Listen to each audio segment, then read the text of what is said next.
முதல்ல பத்திரிகை நண்பர்களுக்கும் எல்லாருக்கும் வணக்கம். இப்போவுமே இந்த இவ்வளோ பெரிய பிரம்மாண்டமான படமாக 5 வருஷமாக கஷ்டப்பட்டு எடுத்துக்கிட்டு இருக்கோம். இது கொண்டு போய் சேர்க்குறது முதல்ல உங்கள் கையில் இருக்கும். ஸோ இந்த படத்தை அவ்வளோ நல்லா ப்ரமோட் பண்ணி எங்களுக்கு துணையாக இருப்பீங்கன்னு நான் முதல்ல வேண்டுகிறேன். ஸோ நான் சென்னை வந்து 54 வருஷம் ஆச்சு. 54 இயர்ஸ். 54 இயர்ஸில் நான் நிறைய கற்றுக்கிட்டேன். விட்லாச்சாரிய கம்பெனியில் பர்மனெண்ட்டாக ஒர்க் பண்ணியிருக்கேன். K Viswanath sir, Babu sir எல்லாம் பெரிய டைரக்டர்ஸோடு ஒர்க் பண்ணியிருக்கேன். அதோட இசையமைப்பாளர் ஏஆர் ரஹ்மான் சார் இப்போது ரொம்ப வருஷமாக தெரியும் கிரவாணி சார். ஆனால் அவரோட ஒர்க் பண்ணுற வாய்ப்பு இப்போ தான் கிடச்சிருக்கு. இவர் பாகுபலி ஆஸ்கார் வின்னர் கிரவாணி சாருக்கு ரொம்ப நன்றி. இந்த படத்தை இப்போ பார்த்தீங்க எவ்வளோ சிறப்பாக இந்த மியூசிக் கொடுத்துருக்காருங்கிறது. இந்த படம் ஒரு பேன் இண்டியா ஃபிலிம். இது வரைக்கும் நான் தமிழ் படங்களை தெலுங்கில் டப் பண்ணியிருக்கேன் நிறைய படம். முதல்ல வைஜெயந்தி ஐபிஎஸ் அப்புறம் நிறைய ஜாமான்கிட்ட ஒர்க் பண்ணியிருக்கேன். அந்த அனுபவத்தை ஆனால் நான் படிப்படியாக முன்னுக்கு வந்து அப்புறம் ப்ரொடியூஸ் பண்ணி டைரக்ட் பண்ணியிருக்கேன். நிறைய தெலுங்கில் பாடல்கள் எழுதியிருக்கேன். நிறைய கற்றுக்கிட்டேன். இந்த சினிமா சாதாரணம் இல்லை, இது நமக்கு வாழ்க்கையை கற்றுக் கொடுக்கும். சினிமா ஒரு என்டர்டெயின்மெண்ட் மட்டும் இல்லாமல் அந்த சினிமாவில் நான் சமீபத்தில் 2-3 விஷயங்கள் சந்தித்தேன். அவரோட நான் பாம்பேயில் இருந்து ஃப்ளைட்டில் ஜேர்னி பண்ணுறேன். ஒரு தமிழ் அவர் ஃபோனில் பேசிகிட்டு இருந்தார். பேசிட்டு இருக்கும்போது ஏதோ வீசா வேணும், சிங்கப்பூர் போனால் மலேசியாவில் கிடைக்குமானா பக்கத்தில் போய்ட்டு இமீடியட்டாக 2 நாள் 3 நாள் கிடைக்குன்னு இப்படி பார்த்தார். சார் உங்களை எங்கேயோ பார்த்த மாதிரி இருக்கான்னு கேட்டார். நான் நீங்கள் என்ன வேறுனா சினிமா ப்ரொடியூசர் என்ன படம் பண்ணியிருக்கீங்க சார்? அதுதான் நான் இந்தியன் படம். சார் நான் தியேட்டரில் 25 வாட்டி பார்த்தேன் சார். என் வாழ்க்கை 1500 ரூபா சம்பளத்தோடு ஆரம்பித்தேன். இன்றைக்கி 5 லட்சம் சம்பாதிக்கிறேன். அந்த படத்தால் நான் ஒரு நிமிஷம் இது வரைக்கும் லஞ்சம் வாங்கலை சார் அப்படின்னு சொல்லி அந்த படத்தை எவ்வளோ இன்ஸ்பிரேஷன் கொடுக்குதான்ட்டு. வைஜெயந்தி ஐபிஎஸ் ரிலீஸ் ஆகும்போது தமிழ்நாட்டில் அப்போது லேடிஸ் வந்து டிபார்ட்மெண்ட்டில் இல்லை, 300 லேடி கான்ஸ்டபிள் போஸ்ட்டுக்கு 5000 பொண்ணுங்க வந்து இன்டர்வியூக்கு வந்தாங்க. ஸோ அவ்வளோ இன்ஸ்பிரேஷன் வந்து படத்தை கொடுத்துருக்கு. சமீபத்தில் பெங்களூரில் ஒரு ப்ரொடியூசர் சந்தித்தார். இப்போது விஜய் சாரோட படம் பண்ணுறாரு கேவிஎன். அவர் கேவிஎன்னு எனக்கு தெரியாது, நான் யாரானு அவருக்கு தெரியும். ஆனால் அவர் என்னோடய பாடலுக்கு எல்லாமே அவர் ரசிகர். அவர் மொபைலில் எல்லாமே நான் சாங்ஸ் எழுதியிருக்கேன்னு அவருக்கு தெரியாது. ஆச்சரியம் என்னென்னா பாய்ஸில் ஏதோ ஒரு படத்தில் தெலுங்கில் ஸ்வேச்சை ஃப்ரீடம் இல்லைன்னா வாழ்க்கை இல்லைன்னு சொல்லி ஒரு லிரிக் வந்து கேசட் வாங்கி நிறைய வாட்டி பார்த்துட்டு அவங்க மாமனார் வீட்டில் படிச்சுட்டு இருந்தார். அவர் அந்த வீடு காலி பண்ணி ஃப்ரீடம் வேணும்னு வெளியில் வந்து எனக்கு பெரிய ஆளாக இருக்கார் அவர். சம்டைம் நம்ம தொழில் பண்ணிகிட்டே போவோம். சில பேருக்கு வந்து அப்படி ஒரு கிரேட்டாகும் உணர்வுக்கு இருக்கும். சினிமா வந்து சாதாரண விஷயம் இல்லை. இந்த படம் 17th செஞ்சுரியில் நடக்கிற படம்.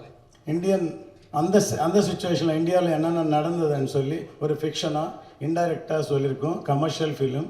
இதில் வந்து ரொம்ப கஷ்டப்பட்டு 5 வருஷம் ட்ராவல் பண்ணி பவன் சாரோட பண்ணியிருக்கோம். நாங்களே சொல்ல அற்புதம் வந்திருக்கோம். எல்லாருமே சொல்லுவாங்க. நாளைக்கு படம் வரும்போது உங்களுக்கே தெரியும் இவ்வளோ தாமதம் ஏன் ஆச்சு, அவ்வளோ செட்ஸப் பண்ணியிருக்கோம், அவ்வளோ படம் பண்ணியிருக்கோம். இந்த படம் மூலியமாக ஏதோ சொல்லணும்னு ஆதங்கத்தில் தான் இந்த படம் பண்ணியிருக்கோம். கமர்ஷியலாகவும் பண்ணியிருக்கோம், சேம் டைம் நல்லா மெசேஜாக இருக்குது. இதில் வந்து சத்யராஜ் சார் ரிக்வெஸ்ட் பண்ணி ஒரு கேரக்டர் பண்ணியிருக்காரு. ஆக்சுவலி டிஃப்ரெண்ட்டான கேரக்டர், ஆனால் ரொம்ப கம்மியான கேரக்டர். ஆனால் படம் வரும்போது முக்கியமான கேரக்டர் அது. அதுக்காக தான் ஹீரோ ட்ராவல் பண்ணுறாருங்கிறது அப்புறமா தெரியும். இது வந்து பார்ட் 1 தான். பார்ட் 2 பண்ண போகிறோம். பார்ட் 2 பண்ணும்போது இன்னும் இதனோட டீட்டெயில் எல்லாம் பார்ட் 2ல் தெரியும். வந்து எல்லோரும் கண்டிப்பாக இந்த படம் இது முக்கியமாக சொல்லணுன்னா என் சன் ஜோதி கிருஷ்ணா. அவன் வந்து என் ஒய்ஃப் வந்து பசங்க வந்து சினிமாவில் வர்றதுக்கு அவங்களுக்கு இஷ்டமே இல்லை. ஆக்சுவலி எல்லாருமே அப்படி தான் நினைப்பாங்க. ஆக்சுவலி அவன் டாக்டர் ஆகணும், இன்ஜினியர் ஆகணும் அப்படின்னு நினச்சாங்க. பட் நான் பண்ணுற தொழில் அவன் கவனிச்சுட்டே இருந்தான். அவன் டிகிரி முடித்த உடனே அவன் லைலா காலேஜுக்கு விஷுவல் கம்யூனிகேஷனுக்கு அப்ளை பண்ணான். அதில் சீட்டு கிடைக்கல. நான் பிடிச்சி திட்டினேன், ஏண்டா நீ எதுக்கு அப்ளை பண்ணலன்ட்டு. அப்புறமா சரத்குமார் சார் கேட்டு எஸ்ஆர்எம்மில் தாம்பரத்தில் ஜாயின் பண்ணான். எனக்கே தெரியாதவன் லண்டனுக்கு அப்ளை பண்ணான் காலேஜுக்கு ஃபிலிம் டைரக்ஷன் படிக்கிறதுக்கு. லண்டன் படித்தா அப்போ எங்கள் ஒய்ஃபு அலோவ் பண்ண மாட்டேங்க நினச்சா அவங்க ஒத்துக்கிட்டாங்க. இப்போ லண்டனில் படித்தான். அப்போது அதுக்கு முன்னாடி ரவிக்குமார் சாரோட நாங்கள் நட்புக்காக சப்ஜெக்ட் வந்து டிஸ்கஷன் பண்ணியிருக்கும்போது ஜோதி பற்றி சொன்னேன் ரவிக்குமார் சாருக்கு, உங்கள் பையனை கூப்பிடுங்கன்னு சொன்னார். அவர் கூப்பிட்டா அன்னைக்கு படிச்சுட்டு இருக்கும்போது ஒரு நாளில் லைன்னு எனக்கு கூட தெரியாத ஒரு கதை சொல்லியிருக்காரு. அவருக்கு ரொம்ப பிடிச்சி போச்சு. உங்கள் அப்பாவுக்கு கேட்டு சொன்னீங்களான்னு கேட்டார். நான் சொல்லலை அப்படின்னு சொல்லியிருக்காரு. காலையில் 5 மணிக்கு என்னை எழுப்பிட்டான், அப்பா கதை சொல்கிறேன்ட்டு. சரி, கதை கேட்டு நான் ஷாக் ஆகிட்டேன். ஒரு சின்ன பையன் ஒரு லவ் ஸ்டோரி சொல்லுவான்னு பார்த்தா ஒரு நட்பை பற்றி ஒரு மெச்சூர்ட் சப்ஜெக்ட் சொல்லியிருக்கேன். ஆச்சரியப்பட்டேன் நான். எப்படிடா அவனுக்கு இந்த தாட் வந்தான்னு கேட்டேன். அவன் சொன்னான், அந்த சொன்ன எக்ஸாம்பிள் இன்னும் எனக்கு ஷாக்கிங்காக இருந்தது. கிருஷ்ணதேவரையா தெனாலிராமன் 2 பேரும் பிரிக்கிறதுக்காக ஒரு லேடி அனுப்புகிறாங்க அப்படின்னு சொன்ன ஷாக் ஆகிட்டேன். அதுக்கப்புறம் சரி அந்த ஃப்ளாஷ்பேக் எப்படி க்ரியேட் பண்ணேன் அப்படின்னு கேட்டேன். அது சங்கர் சார் இன்ஸ்பிரேஷனில் கதையை முதல்ல சொல்லாமல் அதை இது பண்ணி இப்படின்னு சொன்னேன். எனக்கு பிடிச்சிருக்கு. ரவிக்குமார் சாருக்கு சொன்னேன், சரி பண்ணிடலாம் சார்ன்னு சொல்லி. அதுக்கப்புறம் முதல்ல இப்போது ஒரு சிவாஜி சாரும் அதில் ஃபிக்ஸ் பண்ணோம் விஜயகுமார் பண்ண ரோலுக்கு. அதுக்கப்புறம் சில ரீசன்ஸ்னால அவர் பண்ணலை. அப்புறம் ட்ராப் பண்ணலான்ட்டு அப்புறம் சரத்குமார் வச்சு பண்ணலான்னு சொல்லி சொன்னார். அப்படி தான் அவன் படிக்கும்போதே நட்புக்காக சப்ஜெக்ட் கொடுத்தான். அதுக்கப்புறம் வந்தான், டைரக்ட் பண்ணப்பான்னு கேட்டான். நான் சொன்னேன், ஆஸ் எ ஃபாதர் ஒரு 1 crore ஒரு சின்ன படம் பண்ணேன், அதுதான் நான் பண்ணேன். அப்படி இல்லை, நான் கமர்ஷியலாக பண்ணணும், என்னோடய திறமை காட்டணும் அப்படின்னா அது சொல்லி அவனே ரஹ்மான் சாரோட பேசி முதல்ல எனக்கு 20-18 படம் டைரக்ட் பண்ணான். இது வரைக்கும் அவன் 2-3 படம் பண்ணல லவ் ஸ்டோரிஸ் தான் பண்ணான். ஆக்சுவலி ஃபஸ்ட் டைம் ஒரு பேன் இண்டியா ஃபிலிம், ஒரு மெச்சூர்ட் சப்ஜெக்ட் அவன் பண்ணும்போது எனக்கு ஆச்சரியமாக இருக்குது. நானே டெக்னிக்கலாக எத்தனை படம் பண்ணியிருக்கேன், எத்தனை டைரக்டரோடு பண்ணியிருக்கேன். இன்றைக்கி லிரிக்கல் வீடியோ இப்போ முதல்ல அந்த அதுக்கு முன்னாடி சாங் பார்த்தீங்கன்னா அது கிரவாணி சார் அற்புதமாக பேக்ரவுண்ட் மியூசிக்கை கொடுத்துட்டு அது வந்து பார்த்து சாங்கை க்ரியேட் பண்ணார்.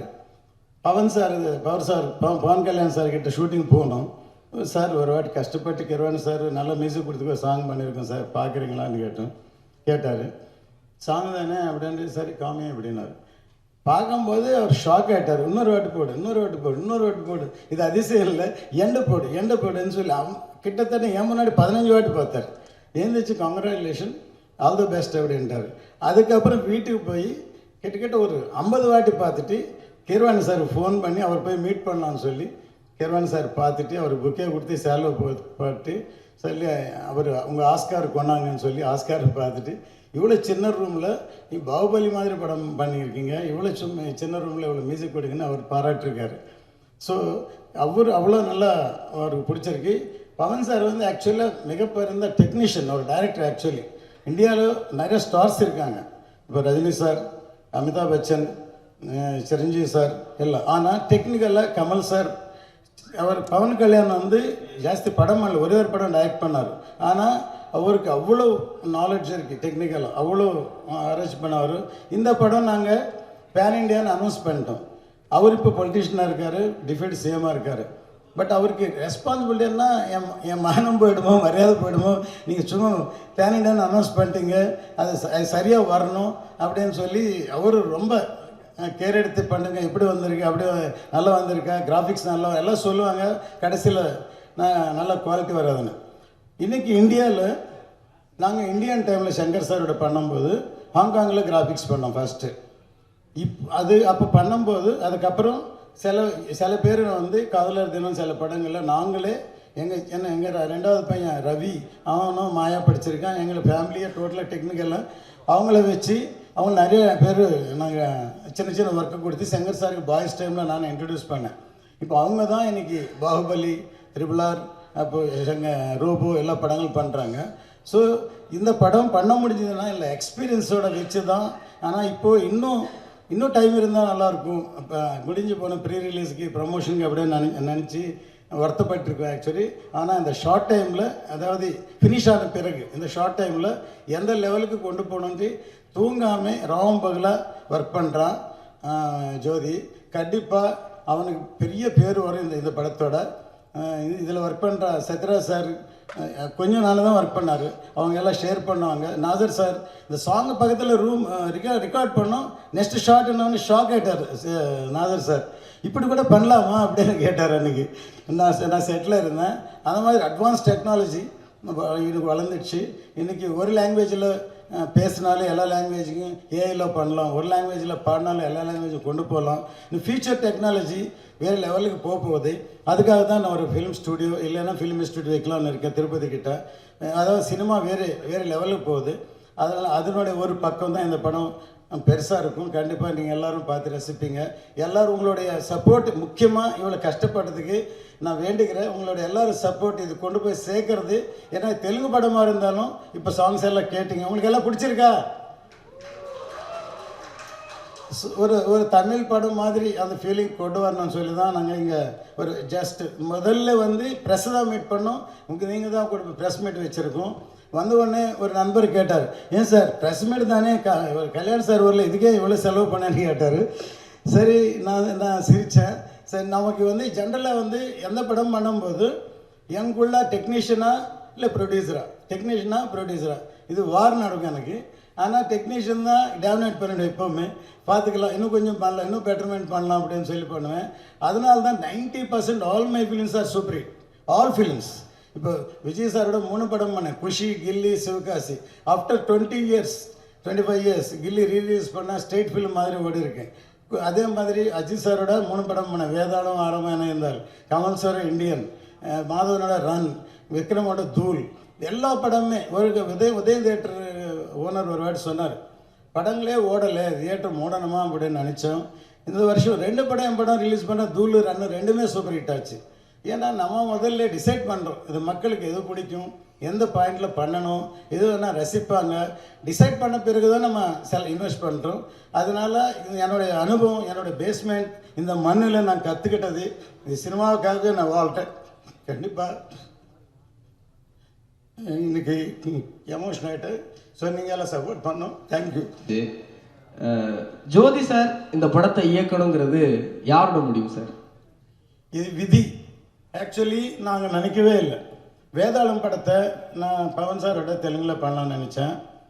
அப்போது ஒரு டைரக்டர் ஃபிக்ஸ் பண்ணேன் தெலுங்கில். அவர் திடீர்னு வேறு படம் இப்போ கிளம்பிட்டார். அப்போது பவன் சார் கூப்பிட்டா என்ன பதில் சொல்லணும்னு நினச்சேன். போய்ட்டு சரி உங்கள் பையனை கூப்பிடுங்க, நீங்கள் டைரக்டர் நானும் டைரக்டர் பண்ணிவிடுவோம் அப்படின்னாரு. அப்போ ஜோதி ஆக்சிஜன் ஒரு படம் பண்ணிகிட்ருக்கேன், நடுவில் இருக்குது. நான் தயங்கிட்டு நேசன் ஜில்லா படம் பண்ணார், அவர் பேர் சொன்னேன். ஓகேனாரு. நான் ஆஃபீஸ்க்கு வந்த உடனே ஃபோன் வந்தது, டைரக்டர் நாளைக்கு காலையில் கூப்பிட்டு வாங்கன்னு சொல்லி. எனக்கு ஜோதி கூப்பிட்டு போகிறதா நேசன் கூப்பிட்டு போகிறதா எனக்கு தெரியல. பவன் சார் பக்கத்தில் ஒரு ஃப்ரெண்டு ஒருத்தர் ப்ரொடியூசர் இருக்கார். அவர் ஃபோன் பண்ணி, சார் நீங்கள் கூட பக்கத்தில் இருந்தீங்க, என்னை கூப்பிட்டு வர சொன்னால் யார் கூப்பிட்டு வேணான்னு சொன்னால், அவரு ஜோதி கூப்பிட்டு வர சொன்னால் அப்போயே முடிஞ்சிருக்கும். சரி நான் பவன் சார் கேட்குறேன் அப்படின்ட்டு அவர் பவருக்கு திருப்பி கேட்டு அவர் என்ன பதில் சொன்னார்னா, நான் யாரோட பண்ணால் நல்லா இருக்குமோ, என்னை விட ரத்ன சாருக்கு நல்லா தெரியும், அவர் யார் நினச்சா அவர் கூப்பிட்டு வர சொல்லுங்கள் அப்படின்னாரு பவன் சார். சரி, அந்த படம் பாதியில் இருக்கு. என்னுடைய கேரக்டர் எப்படின்னா, ஒரு படம் ஆரம்பித்தா அது நடுவில் நிற்கக்கூடாது. அது நின்னா திருப்பி ஃப்யூச்சரில் நம்ம படம் பண்ண முடியாது, தொடர்ந்து படம். அதனால நான் கூப்பிடல. ஒரு விதத்தில் அன்றைக்கி நான் துரோகம் பண்ணேன். பெரிய பவன் கல்யாண் சார் படம் கிடைச்சாலும் நான் ப்ரொடியூசராக அவர் கூப்பிடல. அதுக்கப்புறம் நேசன் வந்தார், அது சரியாக அமையல. அதுக்கப்புறம் எலெக்ஷன் வந்தது. இப்போது இந்த படம் முதல்ல டைரக்டர் கிரிஷ் ஒரு லைன் சொன்னார் எனக்கு. அவர் தான் இதை ஆரம்பித்தார். அதாவது 3 கரோனா தாண்டிடுச்சு, அவர் ரொம்ப லேட் ஆகிடுச்சு. அதனால அவரும் வேறு கமிட்மெண்ட்டோட கிறிஸ்டு போயிட்டார்.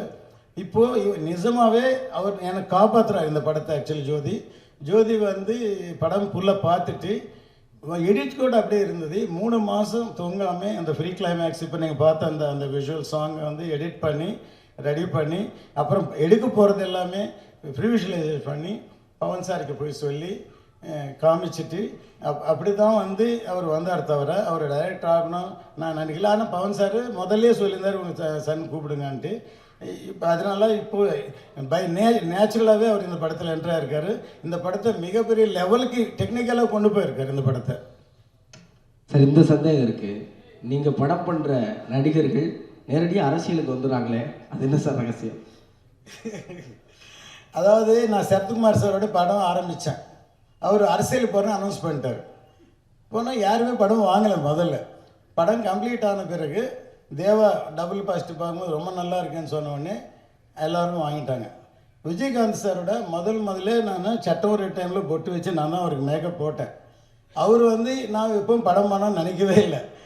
அப்புறம் திடீர்னு பேரரசு வச்சு ஒருத்தர் ஒரு ஃபைனான்சர் சார் படம் பண்ணலான்ட்டு தர்மபுரின்னு படம் பண்ணேன். தர்மபுரி லாஸ்ட் டே ஷூட்டிங்கில் அவர் வந்து பாலிடிக்ஸுக்கு போயிட்டார். விஜயசாந்தோட நான் படம் பண்ணேன். காட்ஃபாதர் மாதிரி ஆல் இன் ஆலாக இருந்தால் அவங்களும் பாலிடிக்ஸ் போயிட்டாங்க. இப்போ பவன் சாரோட 3வது படம் அவர் பாலிடிக்ஸ் போயிட்டார். விஜய் சாரோட 3 படம் பண்ண அவர் பாலிடிக்ஸும் போயிட்டார். மேபி இது இயற்கையோ ராசியோ தெரியாது. இதுவே பெரிய பாலிடிக்ஸாக இருக்கும் போல் இருக்கேன் சார். நன்றி சார். இவ்வளோ வெளிப்படையாக லிஸ்ட்டு போட்டு எல்லாத்தையும் சொன்னதுக்கு ரொம்ப நன்றி சார். நீங்கள் உங்கள் பொன்னான கரங்களால் இந்த நிகழ்வுக்கு வந்திருக்கிற இரு பெரு விருந்தினர்களுக்கு பூங்கொத்து கொடுத்து உங்களுக்கு அன்பு செலுத்தணும் சார்.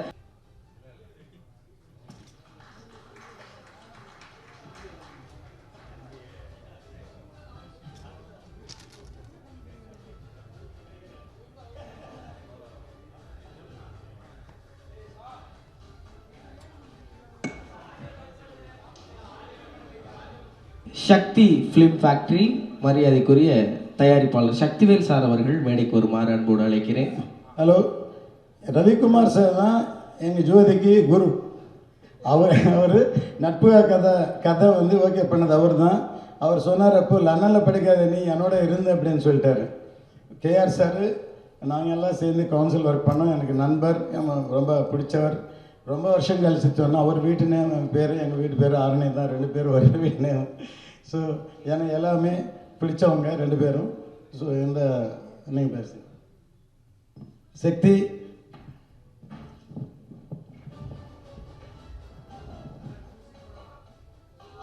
சக்தி வந்து முதல்ல எங்கள் ஆஃபீஸில் ஒர்க் பண்ணார். ஒர்க் பண்ணி அப்போ ஞானவேலு கூட இருந்தார். இப்போ வெளியே போயிட்டு இன்றைக்கி தமிழ் படங்களை நிறைய டிஸ்ட்ரிபியூட் பண்ணி நிறைய படங்களை விநியோகம் பண்ணுறாரு. அவர் இந்த வந்ததுக்கு அவர் தேங்க்ஸ். ரத்னம் சார் வந்து ரொம்ப எமோஷனல் ஆகிட்டார். கவலைப்படாதீங்க, இனிமேல் எல்லாமே சக்ஸஸ் ஆகும். ஏன்னா இது வந்து வெயிட் பண்ணியிருக்கு பாருங்கள் 5 வருஷம். அவர் வந்து டெபுட்டி சிஎம் ஆகிட்டு அதுக்கப்புறம் தான் ரிலீஸ் ஆகணும்னு எழுதியிருக்கு. எல்லாமே விதின்னீங்கள, அதுதான். அப்புறம் நீங்கள் வந்து விஜயோட 3 படம், அஜித்தோட 3 படம் சொன்னீங்க. நான் கூட ஒரே வருஷத்தில் 3 படம் பண்ணி விட்டேன். ஆமாம், முதல்ல நட்புக்காக தமிழில் பண்ணோம். தெலுங்குல இமீடியட்டாக சார் ஒர்க் பண்ணார். ஸ்நேகம் கோசம் படையப்பால் ஜோதி நாங்களும் டிஸ்கஷனில் இருந்தோம். தெலுங்கு படையப்பா தெலுங்கு நான் பண்ணேன். கண்டினியூஸாக ஒரே ரோவில் 2 வருஷத்தில் 3 படம். அதாவது அந்த காலங்கள்லாம் மறக்க முடியாது. ஆக்சுவலாக நட்புக்காக பண்ணுறதுக்கு நாங்கள் வேறு சப்ஜெக்ட் தான் டிஸ்கஷன் பண்ணிகிட்டு இருந்தோம். அப்போ ஒரு நாள் ஜோதி வந்து சொல்லும்போது ஒரு லைன் சொன்னப்பல, இது வந்து என்ன ஒரு மாதிரி டிஃப்ரெண்ட்டாக இருக்குது, என்னோட டைப் ஆஃப் ஃபிலிமாக இருக்குது. நான் இந்த மாதிரி எமோஷ்னல் ட்ராமா ஃபேமிலி சப்ஜெக்ட் தான் பண்ணுவேன், அது மாதிரி இருக்குதுன்னு சொல்லி அப்பாட்ட சொல்லி அதுக்கப்புறமா அவர் அந்த படத்தில் ஃபஸ்ட்டு படத்துலேயே கதை ஜோதி கிருஷ்ணான்னு போடுற அளவுக்கு பெருசாக வளர்ந்தார். அதோடு நான் விடலை. அதுக்கப்புறம் படையப்பா அந்த என்னுடைய எல்லா கிட்டத்தட்ட ஒரு 4-5 படங்கள் டிஸ்கஷனுக்கு கூடவே வருவார். படையப்பாலையும் அவருடைய பங்கு இருக்குது. அந்த அப்போ பண்ணிகிட்டு இருக்கும்போது அது நரசிம்மாவா தெலுங்கில் போச்சு அப்பாவுக்கு. ஸோ அந்த காலங்கள் வேறு. இப்போ வந்து காலங்கள் மாறி இருக்கும்போது அந்த விஷுவல் எஃபெக்ட்ஸு அதை வச்சு இவ்வளோ பெரிய பிரம்மாண்டமான ஒரு படம் பண்ண ஜோதி கிருஷ்ணாவுக்கு என்னுடைய மனப்பூர்வமான வாழ்த்துக்கள். இதுக்கப்புறம் நீ மிகப்பெரிய வெற்றி படங்கள் தான் பண்ணுவேன். அடிக்கடி சொல்லிகிட்டே இருப்பேன், அவனுக்கு சீக்கிரம் கல்யாணம் பண்ணுங்க, லைன் மாறுன்ட்டு. அப்புறம் கல்யாணம் ஆச்சு, இப்போ குழந்தை பிறந்துருச்சு, இந்த படமும் ரிலீஸ் ஆக போகுது. இது எல்லாமே சேஞ்ச் தான். ஸோ நீங்கள் எதுவும் ஃபீல் பண்ணாதீங்க. ஜோதி இனிமேல் பிரகாசமாக இருக்கும். All the very best sir. Thank you sir. இந்த பேருக்கு ஒரு வைப்ரேஷன் உண்டு. மிகப்பெரிய சூப்பர் ஸ்டாருக்கு மிகப்பெரிய நடிகர்கள் படத்தில் நடிக்கும் பொழுது என்ன கிளாப்ஸ் வருமோ, ஏஎம் ரத்னம் அப்படிங்கிற ஒரு பேர் வரும்போது தமிழ்நாட்டோட பட்டி தொட்டியில எல்லாம், தமிழ்நாடு இல்லை ஆந்திரா, தமிழ்நாடு ஆந்திரா 2 இடத்துலையும் பட்டி தொட்டி வரைக்கும் அந்த பேருக்கு வந்து மிகப்பெரிய கைத்தட்டல் இருக்கும். ஏதோ 1-2 சம்பவம் பண்ணிட்டு வந்த தயாரிப்பாளர் கிடையாது. பண்ணது அத்தனையுமே சம்பவம் தான். ஒரு 30 வருஷத்துக்கு முன்னாடி இந்தியன், நம்மளால் யோசிச்சு கூட பார்க்க முடியல, இந்தியன் படத்தோட தயாரிப்பாளர் வெறுமனே பல கோடி ரூபா பணத்தை எடுத்துகிட்டு வந்து படம் பண்ணவர் கிடையாது. உழைச்சி சார் சொல்லியிருக்காங்க நிறையா, உழைச்சி மேலே வந்து ஒரு இந்தியன் மாதிரி ஒரு படம் பண்ணணும்னா அதுக்கு வந்து எவ்வளோ பெரிய தைரியம் வேணும், அதை தாண்டி சினிமா மேலே எவ்வளோ பெரிய காதல் இருக்கணும் அப்படிங்கிறது வந்து ரொம்ப முக்கியமானது. இந்தியன் ஆகட்டும், கிட்டத்தட்ட சொல்லிகிட்டே போகலாம், உள்ள அத்தனை படங்களுமே தமிழ்நாட்டோட பிளாக் பஸ்டர், தமிழ்நாட்டோட சினிமாவோட ஹிஸ்ட்ரியை மாற்றி எழுதுனதில் வந்து ஏஎம் ரத்னம் சாரோட பங்கு பெரிய பங்கு அப்படின்னு நினைக்கிறேன். தமிழ் படங்களை வந்து எடுத்துக்கொண்டு போய் தெலுங்கில் ரீரிலீஸ் பண்ணதாக இருக்கட்டும், தெலுங்கில் உள்ள படங்களை தமிழ் வந்ததாக இருக்கட்டும், சார் போய் ஹிந்தியில் படம் பண்ணதாக இருக்கட்டும், எல்லாமே வரலாறு. ஒரு சின்ன விஷயம், நம்ம தமிழ் இண்டஸ்ட்ரிக்குள்ள தமிழ்நாட்டில் உள்ள எல்லா தேட்டர்லையும் ஒரு 15-20 வருஷத்துக்கு முன்னாடி டிடிஎஸ்னு பார்த்துருப்போம். ஒன்றுமே கிடையாது. வேற ஒரு டெக்னாலஜி வர வேண்டிய நேரத்தில் ரத்னம் சாருக்கு டிடிஎஸோட சவுண்ட் பிடிச்சிருந்துருக்கு, அவ்வளோதான். தமிழ்நாட்டோட எல்லா தேட்டருங்களும் டிடிஎஸ் வந்து இன்ஸ்டால் பண்ண வேண்டியதாகிடுச்சு. என்ன காரணம்னா, சாரோட பெரும்பகுதியான படங்கள் டிடிஎஸ்ல வெளியாக ஆட்டோமேட்டிக்காக தேட்டர் எல்லாமே வந்து டிடிஎஸ் முறைக்கு மாறி இருக்காங்கன்னா, அப்போ சினிமாவில் ரத்னம் சாருக்கு இருந்த ஹோல்டு என்னவா இருக்கும் அப்படிங்கிறது நம்ம எல்லாருக்குமே தெரியும். மூத்த பத்திரிகையாளர்கள் அத்தனை பேருக்கும் தெரியும். கண்டிப்பாக புதுசாக வந்தவங்களுக்காக தான் இதை நான் சொல்லிக்கிட்டு இருக்கேன். எனக்கெல்லாம் ஒரு மிகப்பெரிய வாய்ப்பு, சினிமாவை பற்றி கொஞ்சமாச்சும் தெரிஞ்சுக்க முடிஞ்சிச்சுன்னா ரத்னம் சாருங்கிற ஒரு யூனிவர்சிட்டியில் நான் எனக்கெல்லாம் பக்கத்தில் இருந்து பார்க்குறதுக்கான வாய்ப்பு கிடச்சிச்சு. என்னோட குருநாதர் எம் செண்பகமூர்த்தி சார் அங்கே ஒர்க் பண்ணிகிட்டு இருக்கும்போது நான் அங்கே வந்து டிஸ்ட்ரிபியூஷன் மேனேஜராக ஒர்க் பண்ணியிருக்கேன். மிகப்பெரிய அனுபவத்தை அங்கேருந்து கிடைக்க முடிஞ்சிச்சு. மிகப்பெரிய பிரமிப்போடையே சாரோட ஒவ்வொரு நடவடிக்கையும் பக்கத்தில் இருந்து பார்க்க முடிஞ்சிச்சு. என்ன சொல்கிறது, என்ன ஒரு 7G ரெயின்போ காலனியோட ஸ்கிரிப்ட் எடுத்து அப்படியே படிக்க சொல்லுவாங்க. நான் எந்த வேகத்தில் தமிழில் அதை படிக்கிறேனோ அதே வேகத்தில் அதை வந்து தெலுங்கில் ட்ரான்ஸ்ஃபர் பண்ணிக்கிட்டு இருப்பாங்க சாரு. நான் படிக்கும்போதே வந்து இடையில வந்து ஒரு மாதிரியான எமோஷனுக்கு சிரிப்பு வந்துடும், இது வந்துடும், அதையெல்லாம் கவனிச்சுக்கிட்டே எழுதிக்கிட்டு இருப்பாங்க. படத்தோட எமோஷன் என்னவோ அதே எமோஷனில் படிடா அப்படின்னு சொல்லிட்டு அதை அப்படியே தெலுங்கில் எழுதிட்டு இருப்பாங்க. ஒரு மிகப்பெரிய பிரமிக்கத்தக்க ஆளுமை சார். வந்து என்னென்னா, வெறும் தயாரிப்பாளராக ஒரு ப்ராஜெக்டை அசம்பிள் பண்ணுற ஆள் கிடையாது. அதை தாண்டி அந்த ப்ராஜெக்டோட இன்வால்மெண்ட்டாக ஒரு சக கலைஞனாக உள்ளே உட்காந்து ஒர்க் பண்ணக்கூடிய ஒருத்தர். ஒருவேளை மிகப்பெரிய இயக்குநர்களுக்கு, மிகப்பெரிய நடிகர்களுக்கான அங்கீகாரம் மாதிரி தயாரிப்பாளர்களுக்கான அங்கீகாரம் அப்படின்னு ஒன்று நம்ம இண்டஸ்ட்ரிக்குள்ளே இருந்திருந்தால் ரத்னம் சாரோட பேர் இன்னும் 50 வருஷத்துக்கு டாப் ஃபஸ்ட்டில் இருக்கக்கூடிய ஒரு தயாரிப்பாளராக சார் இருந்திருப்பாங்க.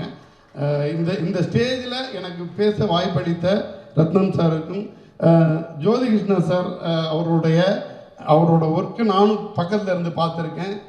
மிகப்பெரிய பர்ஃபெக்ஷனிஸ்ட். நிச்சயமாக மிகப்பெரிய வெற்றி படமாக இருக்கும். ரொம்ப நன்றி. சொல்ல மறந்துட்டேன், இந்த படத்தின் இன்னைக்கு விழாநாயகன் கீரவாணி சார். கீரவாணி சார் வந்து பாகுபலி பண்ணியிருக்கலாம், தெலுங்கில் பெரிய ஆளாக இருக்கலாம். பட் எங்களுக்கு மரகத மணியாக அந்த காலத்துலேருந்தே தெரியும். நானும் அவரோட 2 படம் ஒர்க் பண்ணியிருக்கேன். மிக அருமையான ஒரு மியூசிக் டைரக்டர், நண்பர். இன்றைக்கும் வந்து மறக்க முடியாது அந்த நாட்களை, அந்த பாடல்களை. கொண்டாட்டம் படமும், அப்புறம் தெலுங்கில் ஒரு படமும், நான் பாவனா சாட்னு ஒரு படமும் பண்ணேன் அவரோட. அவருக்கு என்னுடைய வாழ்த்துக்கள். நிதி அகர்வால் என்னுடைய வாழ்த்துக்கள். தேங்க்யூ. வணக்கம். ரத்தன் சார் வந்து அதாவது நண்பர்னு சொல்கிறதா இல்லைன்னா அட்வைசர்னு சொல்கிறதா, அந்த மாதிரி எங்களுடைய நட்பு ஆரம்ப காலத்துலேருந்து கிட்டத்தட்ட 40 வருஷம் 5 வருஷத்துக்கு மேலே இருக்குன்னு நினைக்கிறேன். எதுவாக இருந்தாலும் நாங்கள் அவருடைய பர்சனல் மேட்ரு எல்லாத்தையும் சொல்லிகிட்டே இருப்பார். ஆனால் அவர் சொன்ன படங்களுடைய லிஸ்ட்டு நீங்கள் பார்த்தீங்கன்னு சொன்னால் எல்லாமே ஹிட்டு. ஆனால் அதில் அவருடைய கான்ட்ரிபியூஷன் வந்து கண்டிப்பாக அதில் ஏதாவது ஒரு இதில் வந்து இருந்துகிட்டே தான் இருக்கும். உள்ளே போய் டைரக்டர் கிட்ட வந்து ஏதோ ஒன்று அது ரொம்ப டிப்ளமேட்டிக்காக போய் சொல்லி சக்ஸஸ் ஆச்சுன்னு சொன்னால் அவருடைய பங்கு இருக்குது, வெறும் ப்ரொடியூசர் மட்டும் கிடையாது. அந்த மாதிரி அவருக்கு அதில் ஒரு பேஷன். சினிமானாவே ஆரம்பத்துலேருந்து சில பேர் பல விதத்துக்கு வராங்க சினிமாவுக்கு, பணம் சம்பாதிக்கிறதுக்கு வராங்க, ஃபேமுக்கு வராங்க, பல விஷயத்துக்கு வராங்க. ஆனால் ரத்தனம் அப்படி இல்லை. ஆரம்பத்துலேருந்து சினிமாவை நேசித்து இன்றைக்கி கூட அவர் உண்மையான விஷயம் சொல்ல போனால் இத்தனை பெரிய படங்கள் சொன்னாரே தவிர அதில் இதுவரையில் அவர் ஒரு பெரிய சொத்து ஒன்றும் சம்பாதிக்கலை.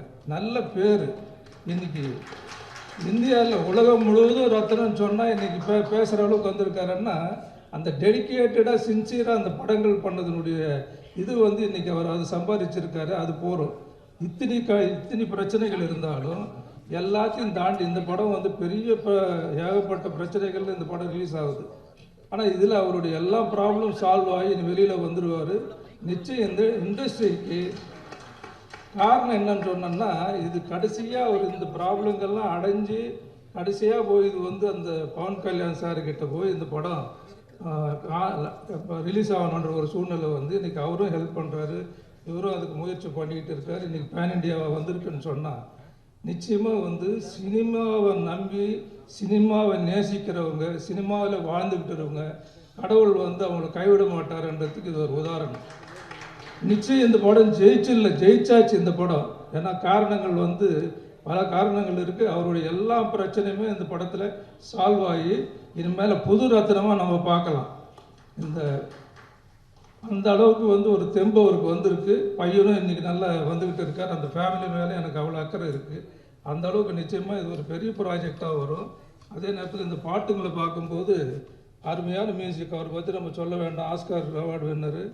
அந்த மியூசிக்கல் சென்ஸில், அதாவது மற்ற லாங்குவேஜில் டப் பண்ணால் கூட டப் பண்ண மாதிரி தெரியல. அந்த லிரிக்ஸ் அழகாக எழுதியிருந்தால் கூட ஒரிஜினல் தமிழ் பாட்டு பார்த்தா மாதிரி இருந்தது. நிச்சயமாக எல்லா சாங்கும் வேறு ஹிட்டு சார். இந்த படத்துக்கு நீங்கள் ஒரு பெரிய ப்ளஸ் பாயிண்ட்டு சார். உங்களுக்கு credit goes to you also. ஏன்னா அவருக்கு உண்மையிலே கைத்தட்டி ஆகணும் எல்லோரும். கீரவாணி சார் அவர் மரகதமணியாக இருந்தாலும் சரி, கீரவாணியாக இருந்தாலும் ரெண்டும் சேர்த்து நிச்சயமாக இந்த படம் ஒரு பெரிய சக்ஸஸ் ஆகும். ஒன்றும் முக்கியமாக சொல்லணும்னா இந்த அற்புதமான மனிதர் இந்த பவன் கல்யாண் இன்றைக்கி அரசியலுக்கு வந்திருக்காரு, சினிமாவில் இருக்கார். அவர் நம்ம சினிமா இண்டஸ்ட்ரியில் இருக்கிற நடிகர்களும் சரி, இல்லை புதுசாக அரசியலுக்கு வரணும்னு நினைக்கிறவங்களும் சரி, அவர் ஒரு ரோல் மாடலாக எடுத்துக்கணும். ரோல் மாடல்னா எதுக்கு நான் சொல்ல வரேன்னு சொன்னால், இன்றைக்கி நின்னார், டெப்யூட்டி சிஎம் ஆகிட்டாருன்றது தான் தெரியும். ஆனால் 10 வருஷமாக இந்த அரசியலில் வரணும்னு சொல்லிட்டு உள்ளே இறங்கி பாடுபட்டு அதில் தோல்வி அடைஞ்சு எல்லாம் பல விஷயங்களை சந்தித்து எல்லாம் ஆன பிறகு அவருக்கு ஒரு டோட்டலாக தெரிஞ்சுக்கிட்டார் அரசியல்னா என்னன்னு சொல்லிட்டு. அதுக்கப்புறம் அவருடைய முயற்சி தான் இன்றைக்கி ஆந்திராவில் அந்த கவர்மெண்ட் இருக்குன்னு சொன்னால் எல்லாமே அந்த நம்ம யாரை பாராட்டணும்னு சொன்னோம்னா பவன் கல்யாண் தான். அவர் இல்லைன்னு சொன்னால் அந்த கவர்மெண்ட்டே கிடையாது. இன்னைக்கு ஒரு பிஜேபியிலேருந்து அவர் கொண்டு சந்திரபாபு நாயுடுன்னு சேர்த்து எல்லாரையும் ஒன்று பண்ணி, அதை விட என்னன்னா அவருடைய பொறுமை, பெருந்தன்மை, உழைப்பு, விடாமுயற்சி, இப்படி சொல்லிக்கிட்டே போகலாம். ஒன்று இந்த எலெக்ஷனில் நம்ம பார்க்கலாம். இது ஏன்னா எது சொல்கிறேன், இப்போ புதுசாக யாரோ வராங்க அரசியலுக்கு, வர்றது தப்பு இல்லை. ஆனால் அந்த ஹிஸ்ட்ரி இப்போ பவன் கல்யாண் எப்படி வந்தார், எப்படி இன்றைக்கி இந்த நிலைமையில் இருக்காருன்னு சொன்னால், அவர் எப்படியெல்லாம் அந்த எலெக்ஷனுக்கு விட்டு கொடுத்து அவர் நினச்சது என்னன்னு சொன்னோம்னா, தான் ஜெயிக்கணும், தன்னுடைய கட்சி ஜெயிக்கணும்னு நினைக்கல, அந்த கூட்டணி ஜெயிக்கணும். அதுதான் கொள்கை ரீதியாக ஜெயிக்கணும்னு நினச்சதுனால தான் இன்றைக்கி அந்த கவர்மெண்ட்டே வந்திருக்கு. அதனால் நம்ம வரக்கூடிய நடிகர்களும் சரி, யாராக இருந்தாலும் ஃப்யூச்சரில் அரசியலுக்கு வர்றவங்க பவன் கல்யாண் சார் ஒரு ரோல் மாடலாக வச்சுக்கிட்டு வந்தாங்கன்னு சொன்னால் ஃப்யூச்சருக்கு இந்தியாவுக்கே நல்லதுன்னு நான் நினைக்கிறேன். அதுதான் நான் சொல்ல முடியும். அப்படிப்பட்ட ஒரு நடிகர் டெஃபினட்டாக இவருக்கு ஒரு வாழ்க்கை கொடுத்துருக்காரு. நான் அது இவர் காப்பாற்றுவார் என்ற நம்பிக்கை இருக்குது. ஆகவே எனக்கு இந்த வாய்ப்பு கொடுத்ததுக்காக ரத்னத்துக்கு நன்றி சொல்லி விடைபெறுகிறேன். சார் வணக்கம் சார். இந்த காம்போவே எங்களுக்கு ரொம்ப பிடிச்ச காம்போ. ஏன்னா பாகுபலி படத்தில் இப்படி ஒரு காம்போவை இந்தியா முழுவதும் ரசித்து வியந்து போற்றி இருக்கு. தமிழ் சினிமா ரசிகனா அது எனக்கு தனிப்பட்ட ஒரு சுயநலம் கலந்த பெருமையும் கூட. ஹரிஹர வீரமல்லு, நீங்க உங்க அனுபவத்தை எங்களுக்காக சொல்லணும் சார். எல்லோருக்கும் என்னுடைய வணக்கம். கீரவாணி சாருடைய வரவுக்கு என்னுடைய பெருமையும் நன்றியும். இந்த நாளுக்காக ஏஎம் ரத்னம் மட்டுமே இல்லை, இந்த படம் சம்பந்தப்பட்ட எல்லாருமே காத்துக்கிட்டு இருந்தோம். அதுதான் உண்மை. ஏன்னா இந்த படம் ஆரம்பிச்சு 5 வருஷம் ஆச்சு. நான் முதல் நாள் இந்த படத்தோட செட்டுக்கு போறேன். அப்போ நம்ம போடும்போது அதுதான் குறைந்தபட்சம் தென்னிந்தியாவிலேயே மிகப்பெரிய செட்டு. ஆனால் அந்த செட்டு மழை பெஞ்சுது, தொடர்ந்து கரோனா வந்துச்சு, படம் அப்படியே நின்றுச்சு. அந்த படத்தை பற்றி மறந்துட்டேன்னு கூட நான் உண்மையாக சொல்லணும். ஆனால் பொறுமையா ரத்னம் சார் அது அப்படியே கையில் வச்சுக்கிட்டு, உயிரை கையில் வச்சுக்கிட்டு கொண்டு வந்து இந்த நேரத்தை வரைக்கும் முடிச்சிருக்காருன்னா சார், அந்த பொறுமைக்காக உங்களுக்கு என்னுடைய வணக்கங்கள். ஏன்னா ஒரு சின்ன படம், ஒரு 4 கேரக்டர்னா நீங்கள் வந்து எல்லாரும் இழுத்து பிடிச்சிடலாம். பெரிய படம், இவ்வளோ பெரிய கேரக்டர் திரும்பி செட்டு போடணும், அதுக்குள்ள அவர் வந்து டெபுட்டி சிஎம் ஆயிட்டாரு. அந்த பொறுமை, அந்த தெளிவு, அந்த முதிர்ச்சி உங்ககிட்ட மட்டும்தான் இருக்கு. அதுக்காக இந்த படம் நிச்சயமா மிகப்பெரிய வெற்றி அடையணும். அப்புறம் ரத்னம் சாருக்கு அடுத்தது நான் பாராட்ட வேண்டியது என்னுடைய கடமை ஜோதி. ஏன்னா வேற ஒரு டைரக்டரை வச்சு ஆரம்பிச்சாங்க. 5 வருடங்களுக்கு பிறகு அவர் வேறு ஒரு நிலைக்கு போயிட்டாரு. இந்த படத்தை யார் தொடர்ந்து கொண்டு போகுது அப்படின்ற ஒரு பெரிய யோசனை. அப்படின்னு போகும்போது ரத்னம் சார் சொன்னாரு, விதின்னு. விதி கிடையாது, அவனுடைய அறிவு தான் கொண்டு வந்து நிறுத்தது. இவ்வளவு பெரிய படத்தை அவனுடைய அறிவு தான் தீர்மானிச்சது. ஏன்னா ஜோதி இந்த படத்தை ஆரம்பிச்ச முதல் நாள் நான் போனேன், சிரிச்சுக்கிட்டே இருந்தேன். சார் எப்படி உங்களுக்கு எந்த பொறுமை இருக்கோ அப்படியே உன்னுடைய புன்சிரிப்பு. பார்த்தா செட்டில் ஒண்ணுமே இல்லை, ஆனால் படம் நடக்குது. நான் கேட்டேன், ஜோதி என்னடா இது, என்னப்பா இது? இல்லை சார்ன்னு, இந்த படம் எப்படி எடுக்க போகுதுன்றதை பற்றி டெக்னிக்கலா ரொம்ப தெளிவா என்கிட்ட சொன்னான். அப்பவும் எனக்கு பயம், சரி எல்லாம் கரெக்டா சொல்றான், அது எடுக்கணுமே அப்படின்னு. ஆனா நான் டப்பிங்க்கு போகும்போது ரொம்ப ஆச்சரியமாச்சு. ஒரு குழந்தை மாதிரி எனக்கு வந்து அந்த ஒரு ஆச்சரியம் தான் வந்துச்சு.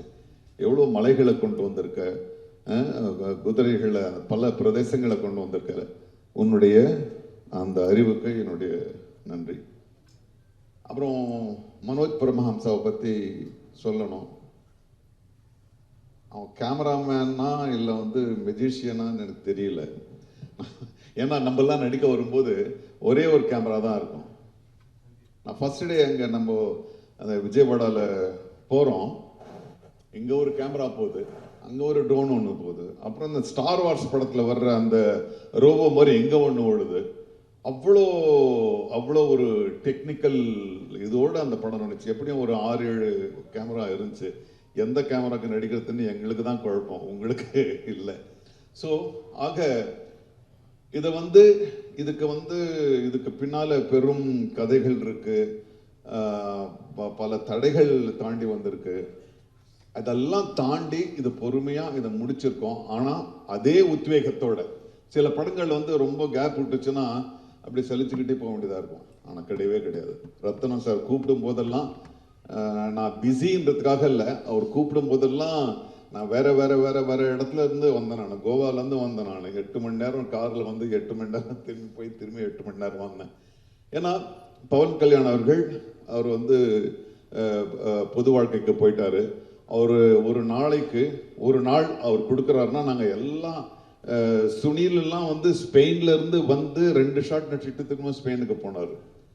ஸோ அப்படியெல்லாம் கோஆப்ரேட் பண்ணி இந்த படத்தை நாங்கள் கொடுத்துருக்கோம். ஸோ இந்த பவன் கல்யாண் சார் வந்து அவர் ஒரு நாளைக்கு கொடுக்குறாருன்னா பாவம் அவர் 2 மணி நேரம் தான் வர முடியும்.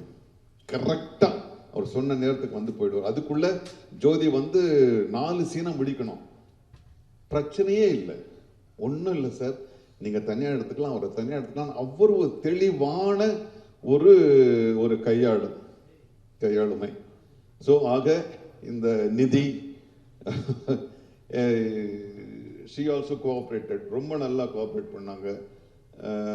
ஆக இந்த நல்மனதோடு ஒரு வெறுப்புணர்ச்சி இல்லாமல், ஒரு சலிப்பு இல்லாமல் ரத்னம் சாருக்காக எல்லாரும் ஒன்று கூடி இந்த ஒரு மாபெரும் யாகத்தை நடத்தி முடிச்சிருக்கோம்.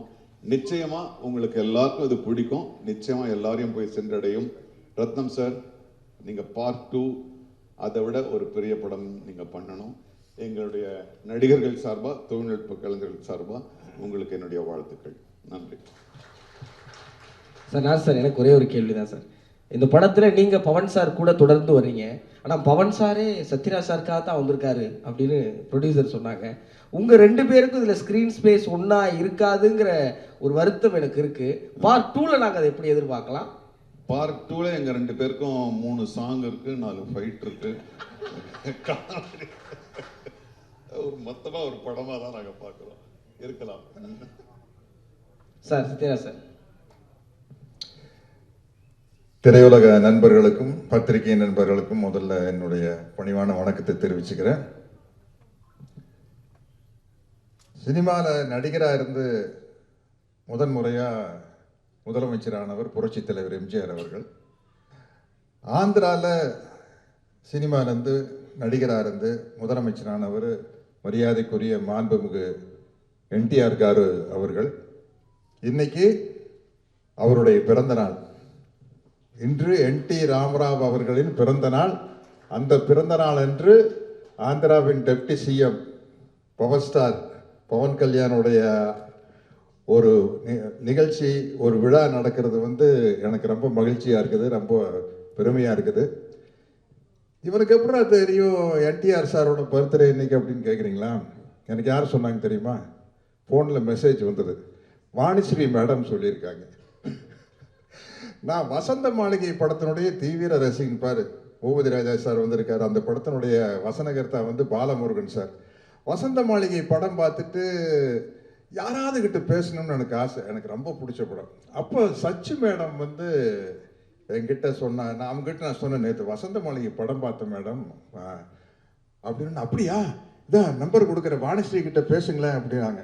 அப்போ வாணிஸ்ரீ மேடத்துக்கிட்ட ஃபோன் பண்ணி பேசி அந்த படத்தை பற்றி பேசி நிறைய ஈவெண்ட் விஷயங்களை பகிர்ந்துக்கிட்டோம். அவங்க தான் இன்னைக்கு மெசேஜ் அனுப்பியிருக்கிறாங்க, என்டிஆர் சாருடைய பர்த்டே அப்படின்னு. ஸோ இன்னைக்கு அது ஒரு கோஇன்சிடென்ஸ், ரொம்ப சந்தோஷமாக இருக்குது. உண்மையிலேயே ரத்ன சார் பிரமாதமாக பேசினார். அவருடைய ஃபீலிங்ஸ் எல்லாம் சொன்னார். இந்த படம் நிச்சயமாக மிகப்பெரிய அளவில் வெற்றி அடையும். என்னென்னா, நாங்கள் நடிச்சிட்டு இருக்கையில் எனக்கு தெரியல, நாங்கள் எல்லாம் நல்லா ஒரு சின்ன சின்ன கேரக்டர் பண்ணிக்கிறோம், அவ்வளோதான். ஜோதி கிருஷ்ணா எங்கிட்ட லேப்டாப்பில் கொண்டு சீன் காட்டினார். எப்படி எடுக்க போகிறேன்னு. நான் உண்மையிலேயே ரத்ன சார், ஈன்ற பொழுதில் பெரிதிருவுக்கும் தன் மகனை சான்றோர் என கேட்ட தாய் அப்படிங்கிற இடத்துல தகப்பன்னு நீங்கள் போட்டுக்கலாம். அந்த அளவுக்கு ஜோதி கிருஷ்ணா பிரமாதமாக அந்த சீனை காட்டினார். நான் சொன்னேன், எப்படி ஜோதி இது என்னன்னு கேட்டேன்னா, அப்புறம் அவர் போய் அப்போதான் ஃபாரினில் போய் படிச்சுட்டு வந்த விஷயத்தையெல்லாம் சொன்னார். அதை பார்த்து படிச்சுட்டு வந்தால் மட்டும் பார்த்தாதான் அந்த நீங்கள் பார்த்த மாதிரியே நானும் பார்த்து பிரமிச்சிட்டேன். அந்த மேக்கிங்கை பார்த்து பிரமிச்சிட்டேன். அதனால் இந்த படத்தில் நானும் இருக்கிறேன் அப்படிங்கிறது எனக்கு ஒரு சந்தோஷமான விஷயம். ஆனால் அதை விட சந்தோஷமான விஷயம்னா, சாரி டு சே நிதி, நான் தான் இந்த படத்தோட ஹீரோயின். நான் தான் ஹீரோயின். ஒரு படம் என்ன, நீங்கள் டைட்டானிக் வேணாலும் எடுங்க, என்ன கதை? கப்பல் முழுகுது, ஹீரோயினை காப்பாத்துறதுக்காக ஹீரோ போராடுறாரு, அதில் 2 பேரும் மூழ்கிடுறாங்க. ஸோ ஒரு ஹீரோ யாரை காப்பாத்துறதுக்காக ஹீரோ கஷ்டப்படுறாரோ அவங்க தானே ஹீரோயின். அப்படி பார்த்தா இந்த படத்தில் நான் தான் ஹீரோயின். என்னை காப்பாத்துறதுக்காக தானே பவன்.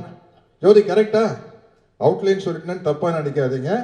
இந்த படத்தில் பவர் ஸ்டார் பவன் கல்யாணுக்கு நான் தான் ஹீரோயின். அவர் என்னை காப்பாத்துறதுக்காக தான் வராரு. இந்த படத்தினுடைய எவ்வளோ கஷ்டமே என்னை காப்பாத்துறதுக்காக நடக்கிறது தான். அதனால இப்படி ஒரு பிரம்மாண்டமான படத்தில் நான் ஹீரோயின் நடித்ததை பற்றி ரொம்ப பெருமைப்படுறேன். அடுத்த பார்ட் 2 எடுக்கல. கிரவாணி சார், சினிமாவில் என்னென்னமோ போயிட்டு வந்துட்டோம். இருந்தாலும் உங்கள் சாங்கை நான் பாடிட்டேன்.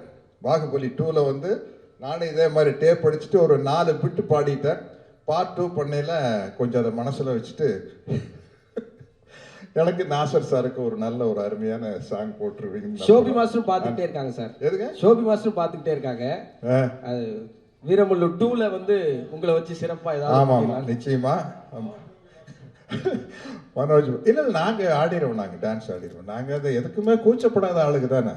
பரதநாட்டியம் ஆடினோமா, வஞ்சிக்கோட்டை வாலிபன் வேணுமா உங்களுக்கு, வைஜெயந்தி மாலா 10 மணி 2 பேரும் ஓகேன்றோம். என்ன சார் அது மாதிரி விஷயங்கள். கேமரா கூச்சமே இல்லாத ஆட்கள் நாங்கள். அப்படி இருந்தால் தான் சினிமாவில் வந்து எந்த கேரக்டர் கொடுத்தாலும் நடிக்க முடியும்.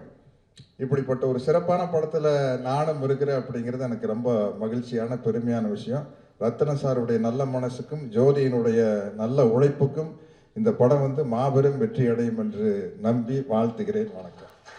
ரொம்ப ரொம்ப நன்றி சார். సార్ ఒక చిన్న రిక్వెస్ట్ సార్, మీ ఇద్దరి కాంబినేషన్ అంటే మాకు చాలా పిచ్చి.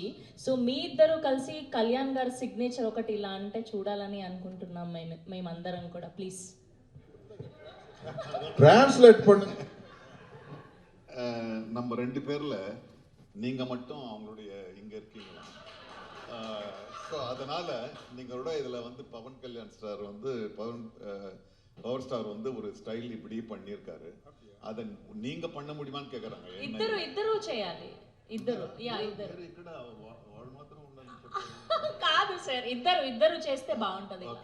Ready 3 2 1 go. వీడు 6 అడుగుల బుల్లెట్.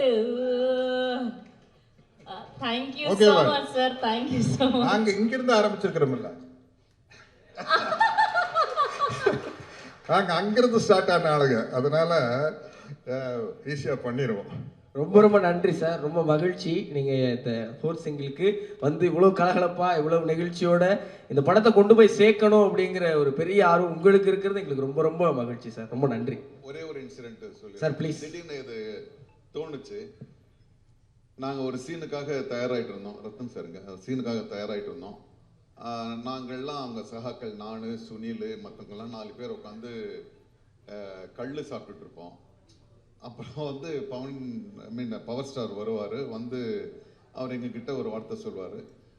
சின்ன சீன் தான், அவ்வளோதான், அங்கேருந்து போயிடும். அவர் வந்ததே 2 மணி நேரம் அந்த ஆஃபீஸ்லேருந்து வந்து ஒரு அரை மணி நேரம் டிஸ்கஷன் நடக்குது. சார் என்ன சார், சுனில் வேற போகணும், நான் வேற போகணும், என்ன போகணும்னா அவர் பாருங்க ஒரு பப்ளிக்கோட இமேஜ் எப்படி இருக்கணும்னு. உண்மையான டைலாக் என்னன்னா, டேய் நீங்கள் என்னடா இங்கே வந்து கல் குடிச்சிட்டு இருக்கீங்க, நீங்கள் அங்கே வாங்க, நல்ல சரக்கெல்லாம் கிடைக்கும் அப்படின்றது தான் டைலாகு. அவர் கூட போகணும் நாங்கள். அவர் அந்த டைலாகை சொல்ல மாட்டேன்ட்டார். சொல்லவே மாட்டேன்ட்டேன். சார் ஏன் சார் இந்த டைலாக் இல்லை, நான் வந்து இப்போ வந்து நான் ஒரு பப்ளிக் ஃபிகர், ஒரு லீடராக இருக்கேன். நான் நீங்கள் சாப்பிட்ற கல்லை விட எனக்கு நல்ல சரக்கு எனக்கு தெரியும்னா நான் குடிச்சிருப்பேன்னு அர்த்தமாகுது. ஸோ அதனால் நான் சொல்ல மாட்டேன்னு சொன்னார். அதுக்கப்புறம் அதை எடுத்துகிட்டு நம்ம படம் எடுத்தோம். ஸோ பப்ளிக் இமேஜ்ன்றது என்னன்றது வந்து திடீர்னு ஞாபகம் வச்சு சம்மந்தம் இருக்கலாம் தெரியல. Okay, all the best. சமூக பொறுப்போடு இந்த படம் வெளியாகிறது அப்படிங்கிறதுக்கான ஒரு சின்ன உதாரணத்தை கொடுத்தவங்களுக்கு எங்களுடைய ரொம்ப ரொம்ப ரொம்ப நன்றி சார். கதை திரைக்கதையில் ஜோதி கூட நான் ஒர்க் பண்ணியிருக்கேன். ஒரு 5 years ட்ராவல் இது. ஹரிஹர வீரமல்லு இந்த தலைப்பே இந்த படத்தை சொல்லும். ஹரிஹரன் வீரமல்லு, அதாவது படைத்தல், காத்தல், அழித்தல். இது ஒரு பொருளை காக்கிறதுக்காக ஒரு மனிதனுடைய போராட்டம். அது எதை காப்பாற்றுறதுன்னா நம்முடைய கல்ச்சர், நம்மளுடைய பாரம்பரியம். இது ஒரு தொடர் ஓட்டம். ஒரு இடத்துல இருந்து இன்னொரு இடத்துக்கு கொண்டு போய் அதை கொடுக்கறது. அதுதான் இந்த வீரமல்லுவனுடைய கதாபாத்திரம். அதுக்கு பல இடைஞ்சல்கள், பல போராட்டங்கள் அத்தனையும் மீறி கொண்டு போய் அவர் சேர்க்கறது தான் இந்த ஹரிஹர வீரமல்லு. இப்போ இதை சொல்றதுக்கு, ஒரு கருத்தை சொல்றதுக்கு ஒரு கரெக்டான ஆள் வேணும். அது மிஸ்டர் பவன் கல்யாண் அவர்கள். இந்த பண்பாடு, இந்த கலாச்சாரம்லாம் எனக்கு எப்படி பவன் கல்யாண்னா, நான் அவருடைய பிரதர் சிரஞ்சீவி சாரால் இன்ட்ரடியூஸ் பண்ணப்பட்டவன். முட்டா மேஸ்திரின்ற படம், அதில் நான் இன்ட்ரடியூஸ் ஆனவன். ஒரு 30 வருஷமாக தெலுங்கு இண்டஸ்ட்ரியில் இருக்கேன். இப்போ சத்யராஜ் சார் சொன்னார் பாருங்க, வசந்த மாளிகைன்னு, அதை எழுதின அவர் கதாசிரியர் பாலமுருகன். நான் அவருடைய பையன், தமிழ் ரைட்டர், பட் நான் தெலுங்கில் இருக்கேன். ஸோ பாலமுருகன் சாருடைய மகன் நான். 30 வருஷமாக இருக்கேன். சிரஞ்சீவி சார் என்னை இன்ட்ரடியூஸ் பண்ணதுனால எனக்கு ஒரு 30 years பவன் சார் தெரியும். அப்போ எப்படி இருக்காரோ இப்பவும் அப்படிதான் இருக்கார். எந்த விதமான மாற்றமும் இல்லை. அவர் டெப்டி சிஎம் ஆனதுக்கப்புறம் வீட்டுக்கு வந்து சிரஞ்சீவி சாரை பார்த்து ஒரு வீடியோ வைரலாக இருக்கும், எல்லாருமே பார்த்துருப்பீங்க. அவர் காலில் விழுகிறது, அவர் இதாக ரொம்ப பணிவாக இருக்கிறத பார்த்துருப்பீங்க. இங்கே இருக்கக்கூடிய தமிழ் சகோதரர்கள்லாம் கேட்டாங்க, இது உண்மையான்னு கேட்டாங்க. இதெல்லாம் வீடியோக்காக பண்ணாங்களே, இது உண்மையான்னு. இது உண்மை. பவன் சாருடைய பண்பு, கலாச்சாரம் இப்பவும் அவர் சிரஞ்சீவி சார் முன்னாடி அப்படிதான் இருக்கார். எந்த விதமான மாற்றமும் இல்லை. நான் வந்து ஒரு பல படங்கள் சிரஞ்சீவி சாருக்கு ஒர்க் பண்ணியிருக்கேன். கவன் சாரோட கோபாலா படம் பண்ணேன். அப்புறம் தமிழில் வீரம்ன்ற படம் கதை பண்ண நான் தான் பண்ணியிருக்கேன். அது காட்டமராயிடுன்னு பவன் சாரோட நான் அங்கே பண்ணியிருக்கேன். இப்போ இது 3வது படம். அதே கல்ச்சர், அதே பண்பாடு தாங்க. இப்படிப்பட்ட ஒரு படைப்பை கொண்டு போய் செலுத்துறதுக்கு ஒரு சரியான ஆள் வேணும். அது வந்து எங்கள் ஜோதி கிருஷ்ணா. நான் கிருஷ்ண கூட ஆரம்பத்திலையும் நான் அவரோடையும் ஒர்க் பண்ணியிருக்கேன். அது பிறகு எனக்கே ஒரு சந்தேகம் இருந்தது. ஏன்னா ஒரு இளைஞனாக இருக்காரு, நான் இது 3rd ஜென்ரேஷன் நான் இப்போ பார்த்துக்கிட்டு இருக்கிறது. பட் ஒரு கிராஃப்ட்மேன்ஷிப்னு வாங்க பாருங்க, ஒரு விஷயத்திலையும் அவ்வளோ பர்ஃபெக்ட் அண்ட் ஹைலி டெக்னிக்கல். நான் அப்புறம் தான் தெரியும் ஒரு ஃபாரின் போனார், படித்ததெல்லாம் எனக்கு அப்புறம் தான் தெரியும். எல்லா விஷயத்திலையும், கதையில் இருக்கட்டும், திரைக்கதையில் இருக்கட்டும், எல்லாத்துலேயும் ஒரு கமாண்டுன்னு சொல்லுவாங்க. ஒரு டேரக்டருக்கு அது வேணும். அது இளைஞனாக இருக்கக்கூடிய ஜோதிக்கு இருக்கு. அதாவது சத்யராஜ் சொல்ற மாதிரி ஈன்ற பொழுதில் தன்மகனை சான்றோன் என காட்ட தந்தை தான் இவர். எனக்கு ரொம்ப வருத்தமா இருந்தது, கலைஞி பேசுறாரு. ஏன்னா அவ்வளோ பெரிய உழைப்பு இருக்கு. இன்னைக்கு பேன் இண்டியான்னு சொல்லிட்டு இருக்காங்க. அந்த பேன் இண்டியாவுக்கெல்லாம் ஒரு காரணக்கர்த்தா நம்மளுடைய ரத்னம் சார் அவர்கள். அவ்வளோ பெரிய உழைப்பு. அது அவர் சொன்ன மாதிரி அவருக்குள்ள வந்து ஒரு ப்ரொடியூசர் இருக்காரு, ஒரு டெக்னீஷியன் இருக்காரு, ஒரு ரைட்டர் இருக்காரு. அதுதான் இதனுடைய போராட்டம் அவருக்குள்ள. நான் வந்து இப்போ 2 ஜென்ரேஷனுக்கு பிரிட்ஜ் மாதிரி, ரத்னம் சாருக்கும் சரி, நம்ம ஜோதிக்கும் சரி, நடுவில் இருந்து நான் இதை கொண்டு போயிட்டு இருந்தேன். அப்போ பார்த்தேன் சண்டை வரும், 2 பேருக்கும் வரும். ஆனால் செட்டுக்கு போனால் ஜோதி நினைச்சதோட அதிகமான செலவு அங்கே நடந்துகிட்டு இருக்கோம். ரத்னம் சாருக்கு காம்ப்ரமைஸே இல்லைங்க. ஒரு படைப்பை ஜெயிக்கணுன்றதுக்காக கடைசி வரைக்கும் போராடிக்கிட்டு இருக்காரு. அந்த போராட்டத்துக்காக இந்த படம் மிகப்பெரிய வெற்றி பெறணும். அது இல்லாமல் ஹரின்றதுல வந்து ஒரு கிருஷ்ணனுடைய தன்மையெல்லாம் இந்த கதையில் இருக்கு. அவன் ஒரு கல்வன், அவன் எல்லா மனசையும் திருடினவன், ஒரு ராஜதந்திரி. கடைசியா ஒரு விஸ்வரூபம் எடுப்பார். அதுதான் இந்த படம். இந்த விஸ்வரூபத்துக்கு துணையா இருக்கக்கூடியது என்னன்னா இசை. எங்கள் கீரவாணி ஐயா அவர்கள், மரகதமணி சார் அவர்கள் இன்னைக்கு எவ்வளவு பெரிய உயரத்துல இருந்தாலும் எதுவுமே செய்யாத மாதிரி அமர்ந்திருக்கார். இப்படி ஒரு படிவு. நான் ஆரம்ப காலத்தில் பவித்ர பந்தம்லாம் அவரோட தான் ஒர்க் பண்ணியிருக்கேன். எனக்கும் அவரோட டிராவல் இருக்கு. சுப்ராஜ் குடும்பம், ராஜ்குமார் சாருக்கு ஒர்க் பண்ணியிருக்கேன். நல்ல நல்ல படைப்புகள் ஒர்க் பண்ணியிருக்கேன். இதுல நீங்க ஒரு பெரிய அம்சத்தை பார்க்கலாம். எப்படி கண்ணன் கையில் புல்லாங்குழல் இருக்கும் அந்த நாதத்தையும் பார்க்கலாம். போரில் அந்த சங்க நாதம் ஒழிக்கும் பாருங்க, அதையும் பார்க்கலாம். அதை வந்து கீரவாணி ஐயா கொடுத்திருக்காரு. இந்த தொடர் ஓட்டத்துல இப்ப நாங்க கஷ்டப்பட்டு கொண்டு வந்து உங்க கையில கொடுக்கறோம். இந்த ஓட்டத்தை கொண்டு போய் சேர்க்க வேண்டியது உங்க பொறுப்பு. இப்ப வீர மல்லுன்னு இருக்கு பாத்தீங்களா, இது ஒரு மல்லனுடைய கதை, தமிழ் மண்ணோட கதை.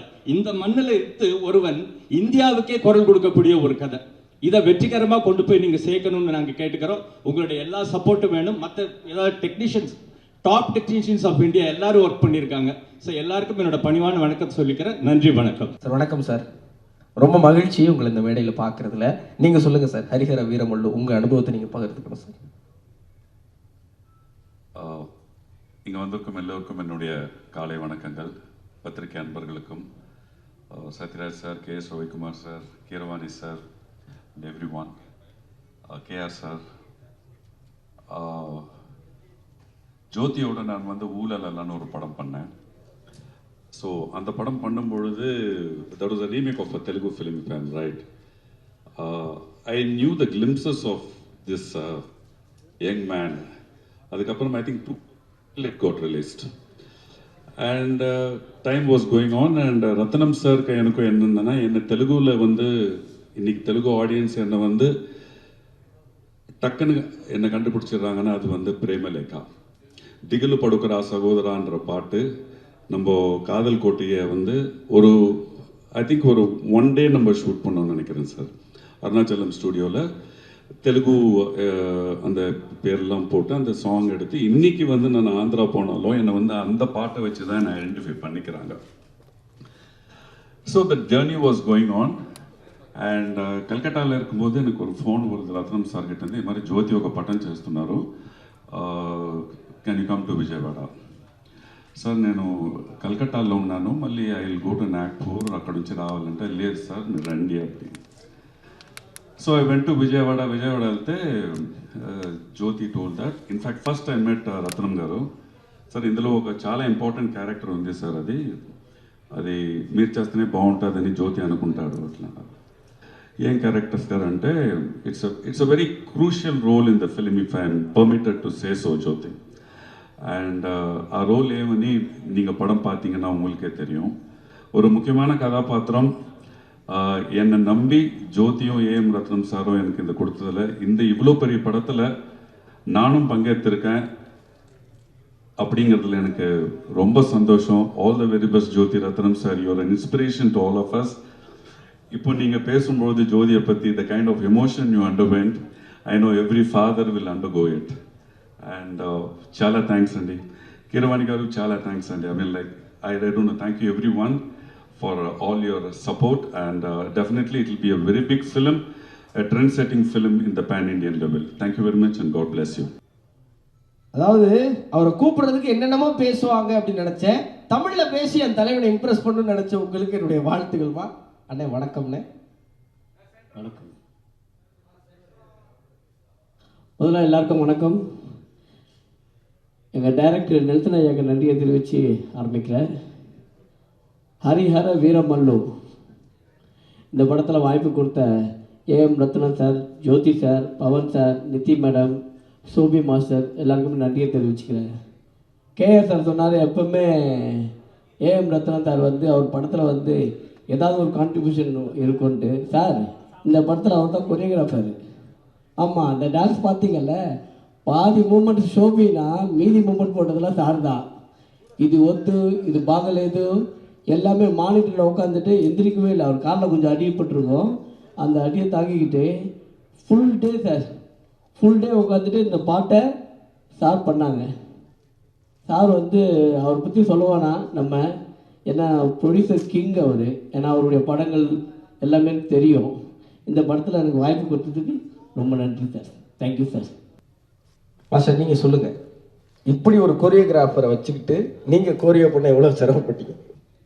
இந்த படத்தில் ஒர்க் பண்ணது ரொம்ப சந்தோஷமாகவும் பெருமையாக ஃபீல் பண்ணுறேன். சார் எப்படின்னா, இப்போ சொன்னாங்க இல்லையா, நிறைய சாருக்கு உண்மையிலேயே அவர் கொடுக்குற பில்டப்பில் உண்மை தான். ஏன்னா அவ்வளோ ஹிட்ஸு, எவ்வளோ பெரிய படம் பண்ணியிருக்காரு. எத்தனை படத்தில் நான் அஸ்டண்டாக ஒர்க் பண்ணியிருக்கேன் எனக்கு தெரியும். ஸோ பட் ஆனால் இந்த பில்டப், ஆனால் நீங்கள் ஷூட்டிங் ஸ்பாட்டில் வந்தீங்கன்னா அப்படி இருக்க மாட்டார். காலையிலேயே ஃபஸ்ட்டு பார்த்தீங்கன்னா எல்லாரும் வரதுக்கு முன்னாடி முதல்ல அவர் தான் உட்காந்துருப்பார். உட்காந்து சின்ன வேலை செஞ்சுட்டு உட்காந்து நடந்து அங்கே இங்கேன்னு சுற்றி வேலை செஞ்சுக்கிட்டே இருப்பார். அவரோட ரேஞ்சுக்கு அது பண்ணவே தேவையில்லை. பட் அதை லவ் பண்ணி அதை பண்ணுவார். ஸோ அது மாதிரி எல்லா விஷயத்துலையும் நான் சொல்கிறது, டான்ஸ் ஆடும்போது கூட அதை அவர் ஒரு க்யூட், அவர் பண்ணும்போது க்யூட்டாக இருக்கும். அதை ரசித்து பண்ணுவோம். ஸோ ரொம்ப அவரோட ஒர்க் பண்ணது சார், இந்த படத்தில் ஒர்க் பண்ணது ரொம்ப சந்தோஷம் சார். இன்னொன்று அவர் ஒரு ஃபேமிலி மாதிரி தான் எங்களை ட்ரீட் பண்ணுவார். அது இப்போவும் இருக்குது. அந்த ஃபேமிலியோட எங்களுக்கு ஒரு பெரிய பாண்டிங் இருக்குது. அது ரொம்ப சந்தோஷம். அதுக்கப்புறம் இந்த படத்தில் ஒர்க் பண்ணது பவன் சாரோட ஒர்க் பண்ணியிருக்கோம். பவன் சாருக்கு, கல்யாண் சாருக்கு இந்த பாட்டில் பெருசாக அந்த சிச்சுவேஷனாக அவர் பெருசாக டான்ஸ் இருக்காது. பட் ஆனால் அவரோட ஒர்க் பண்ணது ரொம்ப சந்தோஷம். அவர் ரொம்ப ஸ்வீட்டு சொல்கிறது.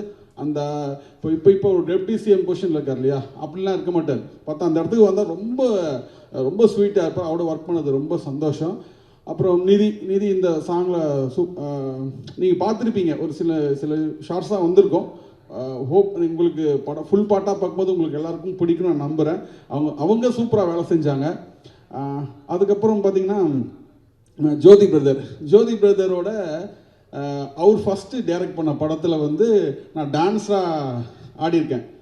அந்த படத்தில் ஆடியிருக்கேன். இப்போது அவரோட படத்தில் ஒரு கோரியோகிராஃபராக பண்ணியிருக்கன்ற போது அது இன்னும் ரொம்ப சந்தோஷம். அவர் பயங்கர, இவங்க சொன்னாங்க இல்லையா, ரொம்ப பிளான்டாக இருப்பார், ரொம்ப டெக்னிக்கலி சவுண்டு. அது அந்த மாதிரி அவரோட ஒர்க் பண்ணது எனக்கு இன்னும் ரொம்ப என்ன சொல்கிறது, இந்த படத்தில் கடைசி நேரத்தில் தான் இந்த பண்ண முடிஞ்சது இந்த பாட்டு. பட் இன்னும் ஃப்யூச்சரில் நிறைய பண்ணுவோன்னு நான் நம்புகிறேன். அவருக்கு கூட ஈக்குவலாக பார்த்தீங்கன்னா அவருக்கு சப்போர்ட் பண்ணுறது பார்த்தீங்கன்னா மனோஜ் டெக்னிக்கலி வேற லெவலு, பிரில்லியன்ட். நீங்கள் சொன்னார் இல்லையா, இங்கே கேமரா இருக்கும் அங்கே கேமரா இருக்குன்னு, அது எப்படி அதை ஹேண்டில் பண்ணுறான்ற விஷயம் இருக்கு இல்லையா. அதாவது நீங்கள் உங்கள் ஒர்க்கை பாருங்கள், நான் அதை ஃபுல்லாக கேப்சர் பண்ணிட்டு இருக்கேன்ற ஒரு டெக்னிக்கலி வெரி சாங். அவரோட ஒர்க் பண்ணது ரொம்ப சந்தோஷம். அப்புறம் கீரவாணி சார் எப்படின்னா சார், நான் தெலுங்கில், தமிழில் வசூல்ராஜ் எம்பிபிஎஸ் சார் நான் மாஸ்டராக பண்ண முதல் படம். ஆனால் தெலுங்கில் நான் ஃபஸ்ட்டு ஒர்க் பண்ண படம் உங்கள் படம் தான் சார். இது ராகவேந்திரா சாரோட படம். இது அல்லரி புல்லோட அட்டக்க மீது அந்த சாங் தான் சார் நான் ஃபஸ்ட்டு கோரியோகிராஃப் தெலுங்கில் பண்ணது. அதை பார்த்துட்டு நீங்கள் ராஜ்மௌலி சார்கிட்ட என்னை பற்றி ரெக்கமெண்ட் பண்ணி அது உங்களுக்கு ஞாபகம் இருக்குமான்னு தெரியல, ரொம்ப வருஷத்துக்கு முன்னாடி அதை பண்ணி அப்புறம் சத்ரபதினு ஒரு படம் கூட நான் பண்ணேன் சார் அந்த வரும். அதுக்கப்புறம் ஸோ உங்களோட ஒர்க் பண்ணது சார், நான் உங்களை பற்றி உங்கள் மியூசிக் எப்படி இருக்குன்னு சொல்ல தேவையில்லை, அவ்வளோ ஸ்வீட்டாக இருக்கும். ரொம்ப என்ன சொல்கிறது, அதில் ஒர்க் பண்ணது ரொம்ப சந்தோஷம் சார். எனக்கு உங்களோட ஒர்க் பண்ணது ரொம்ப சந்தோஷம். அப்புறம் வேறு யாராச்சும் விட்டுட்டுனா என்னை மட்டும்தான் விட்டுருக்கீங்க. இல்லை இல்லை அதே மாதிரி சார் எல்லாரோடையும் சார் எல்லாருக்கும் வணக்கம். உங்களுக்குலாம் இல்லை சார், சத்யராஜ் சார் வந்திருக்காரு, நாசர் சார் வந்திருக்காரு, எல்லோரும். அதுக்கப்புறம் எல்லாருக்கும் வணக்கம். உங்களெல்லாம் மீட் பண்ணுது கேஆர் சார், அப்புறம் ரவிக்குமார் சார் கிளம்பிட்டாருன்னு நினைக்கிறேன். எல்லாரையும் பார்த்து இங்கே இந்த மாதிரி சந்தர்ப்பத்தில் பார்த்து ரொம்ப சந்தோஷம்.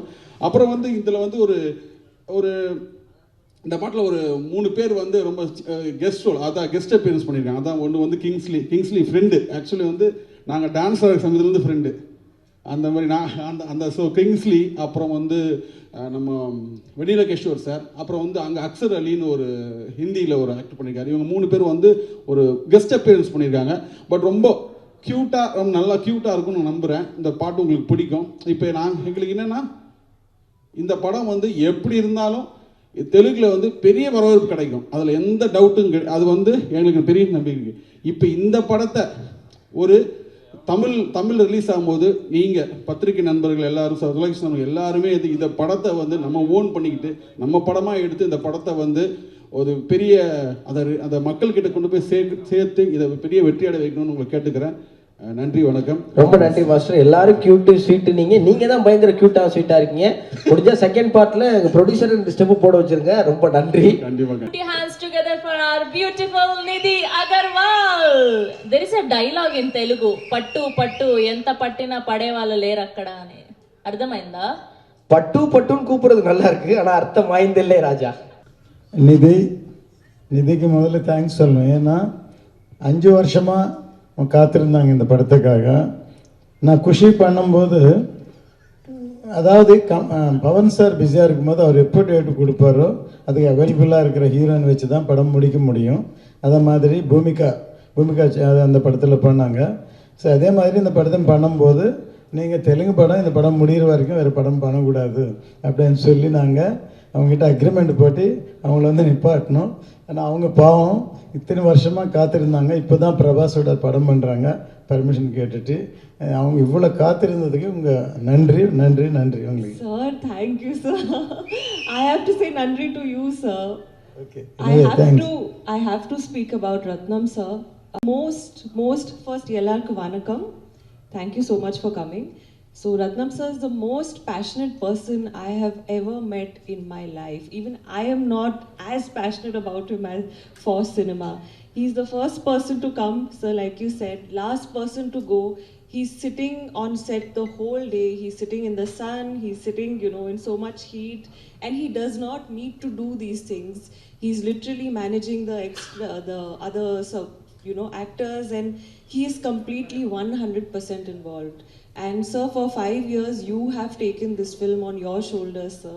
So first everybody, and more than me, for your sake, I know this film is going to be a super hit.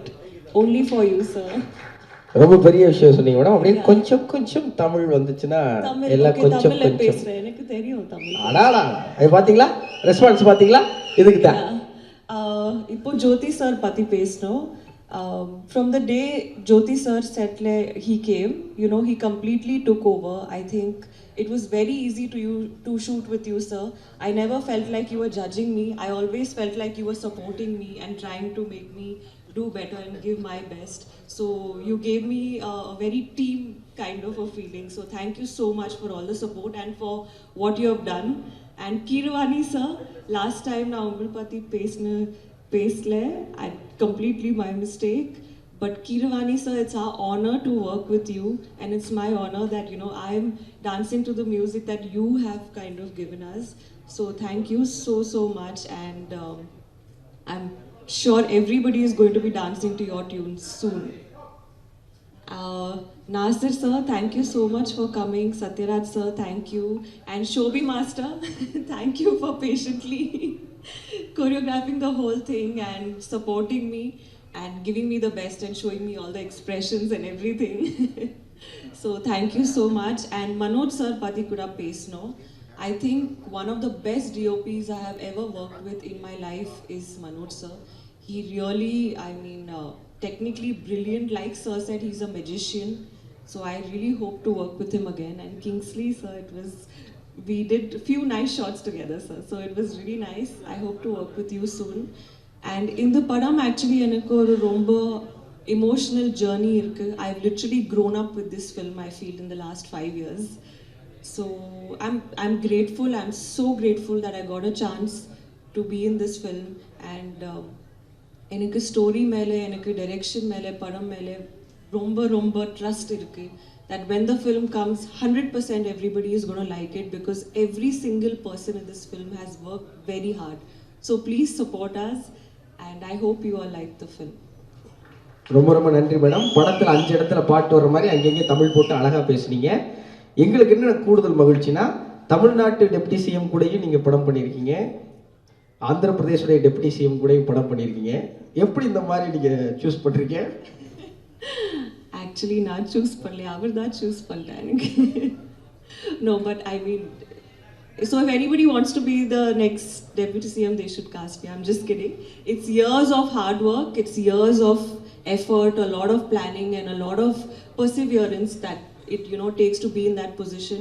So happy. And most importantly, Pawan Kalyan sir, I always say in Telugu, ee adrushtam naku dorkindi, and I'll always remember that.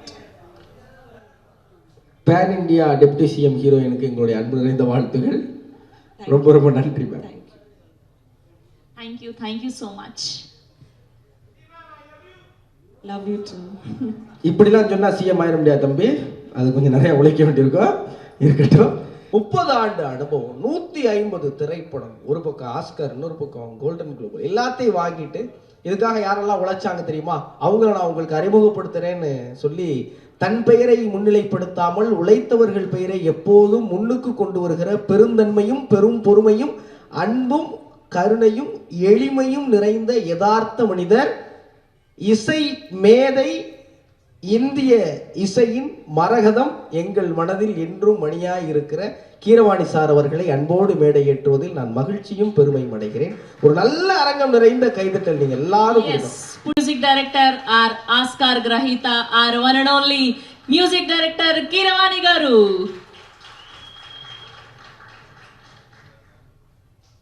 Sir வணக்கம் sir. முதல்ல ரொம்ப பெரிய நன்றி.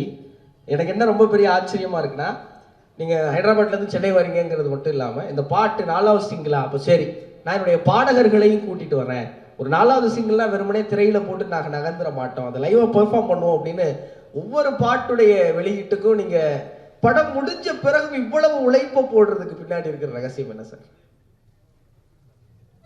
அனைவருக்கும் வணக்கம். ஒரு விஷயம் சொல்கிறேன். இப்போது நம்ம நாட்டு பாட்டை ஒரு கண்ட்ரியோட பிரசிடெண்ட், இன்னொரு கண்ட்ரியோட president, somebody like Russian president and American president, அவங்க ஸ்டெப்பு போட்டால் எப்படி இருக்குன்னு நாங்கள் நினச்சி பார்த்தா அதெல்லாம் நடக்காத காரியம். அந்த நடக்காத காரியத்துக்கு நாங்கள் ஆர்டிஃபிஷியல் இன்டெலிஜென்ஸ் யூஸ் பண்ணி அதில் வீடியோ தயார் பண்ணி ரசிக்கிறோம். இது நான் எதுக்கு சொல்கிறேன்னா, எனக்கு ஒரு ஆசை இருக்குது.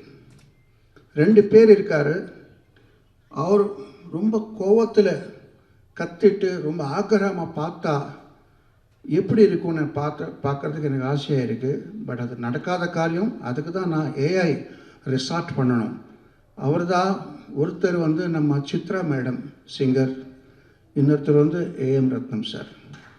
ஏன்னா அவர் கோபமாக பார்க்குறதுனா இது வரைக்கும் பார்க்கல, அவர் கோபமே வராது, அவர் வந்தாலும் அவர் காமிக்க மாட்டாங்க, ரொம்ப சாந்தமூர்த்தியாக இருப்பார் அவர்.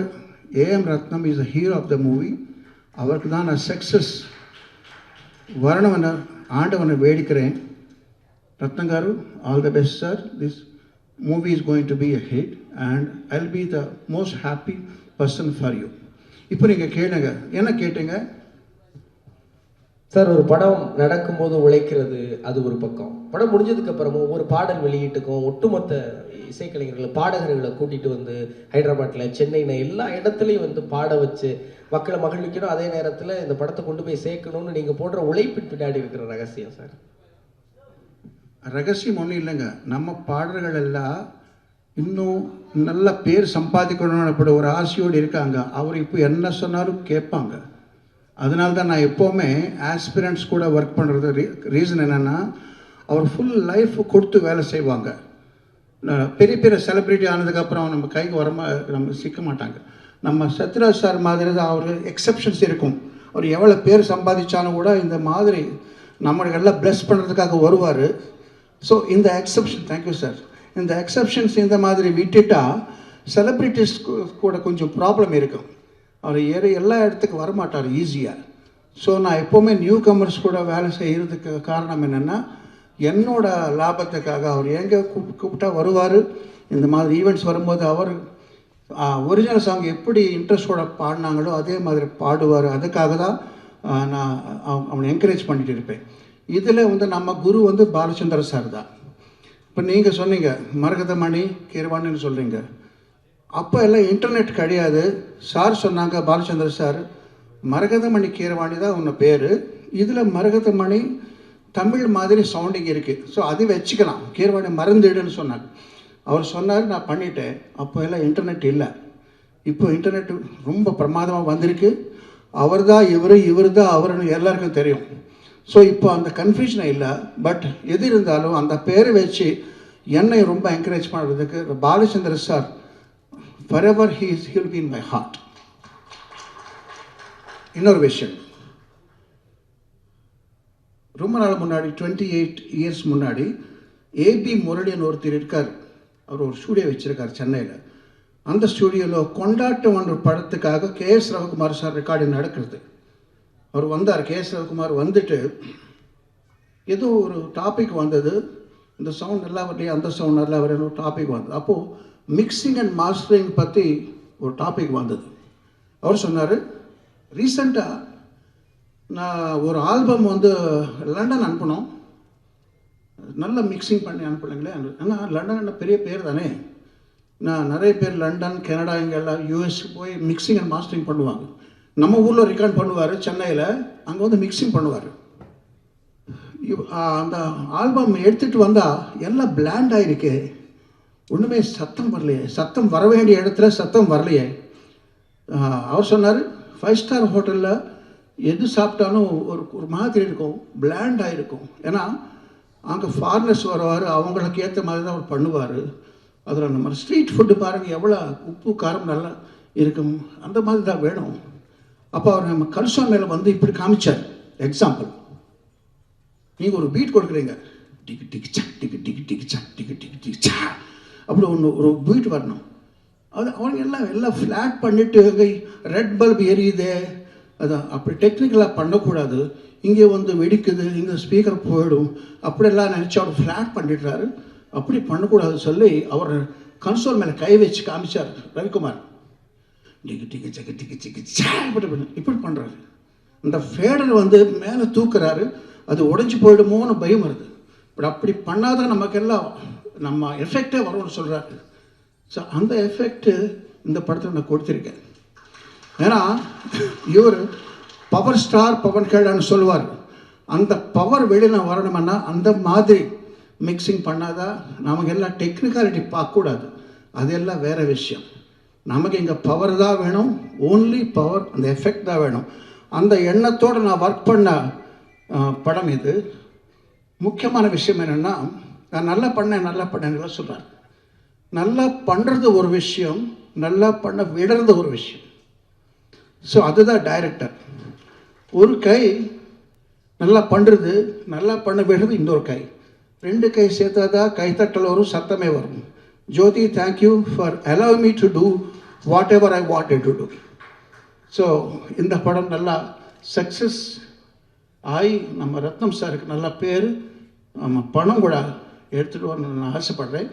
எல்லாருக்கும் வணக்கம், நன்றி. இந்த படத்தில் நீங்கள் அந்த பாடல்களில் பார்த்துருப்பீங்க, அது எல்லாமே செட். தோட்டாதரணி சார் அவ்வளவு உழைப்பு போட்டு உருவாக்கின செட். நீங்கள் எல்லாம் ஒரு செட்டு போட்டோன்னா அது எவ்வளவு காலம் நிற்கும் நமக்கு தெரியும். 2 கோவிட் போய் வந்து அதுக்கப்புறம் தொழில்நுட்ப கலைஞர்களை கூட்டு வந்து இந்தியாவின் ஆகச்சிறந்த தொழில்நுட்ப கலைஞர்கள் எல்லாரையும் கூட்டி வந்து இந்தியாவின் மிகப்பெரிய நடிகர்கள் எல்லாரையும் வச்சு ஒரு மாநிலத்துடைய துணை முதலமைச்சரை வச்சு ஒரு படத்தை இயக்கி ஒரு சின்ன பையன் எப்படிப்பா அப்படி பண்ணிட்டான் அப்படின்னு எல்லாரும் வியக்கிற அளவுக்கு உழைத்து அதற்கு இருந்தால் சரியான மனிதர் தான்ப்பா அப்படின்னு எல்லோராலும் போற்றப்படுகிற ஹரிஹர வீரமல்லு திரைப்படத்தின் உண்மை நாயகன், இந்த படத்துடைய இயக்குனர் மரியாதைக்குரிய ஜோதி கிருஷ்ணா அவர்களை மேடைக்கு அழைப்பதில் பெருமை கொள்கிறேன். ஒரு நல்ல கைத்தட்டல் கொடுங்க. ஏன்னா இந்த திரைப்படம் மிக நிச்சயமா ஜூன் 12க்கு பிறகு இந்தியா முழுவதும் திரும்பி பார்த்து வியந்து போற்றுகிற திரைப்படமாக வரவிருக்கிறது. அது இந்த தந்தையின் ஆசீர்வாதம்.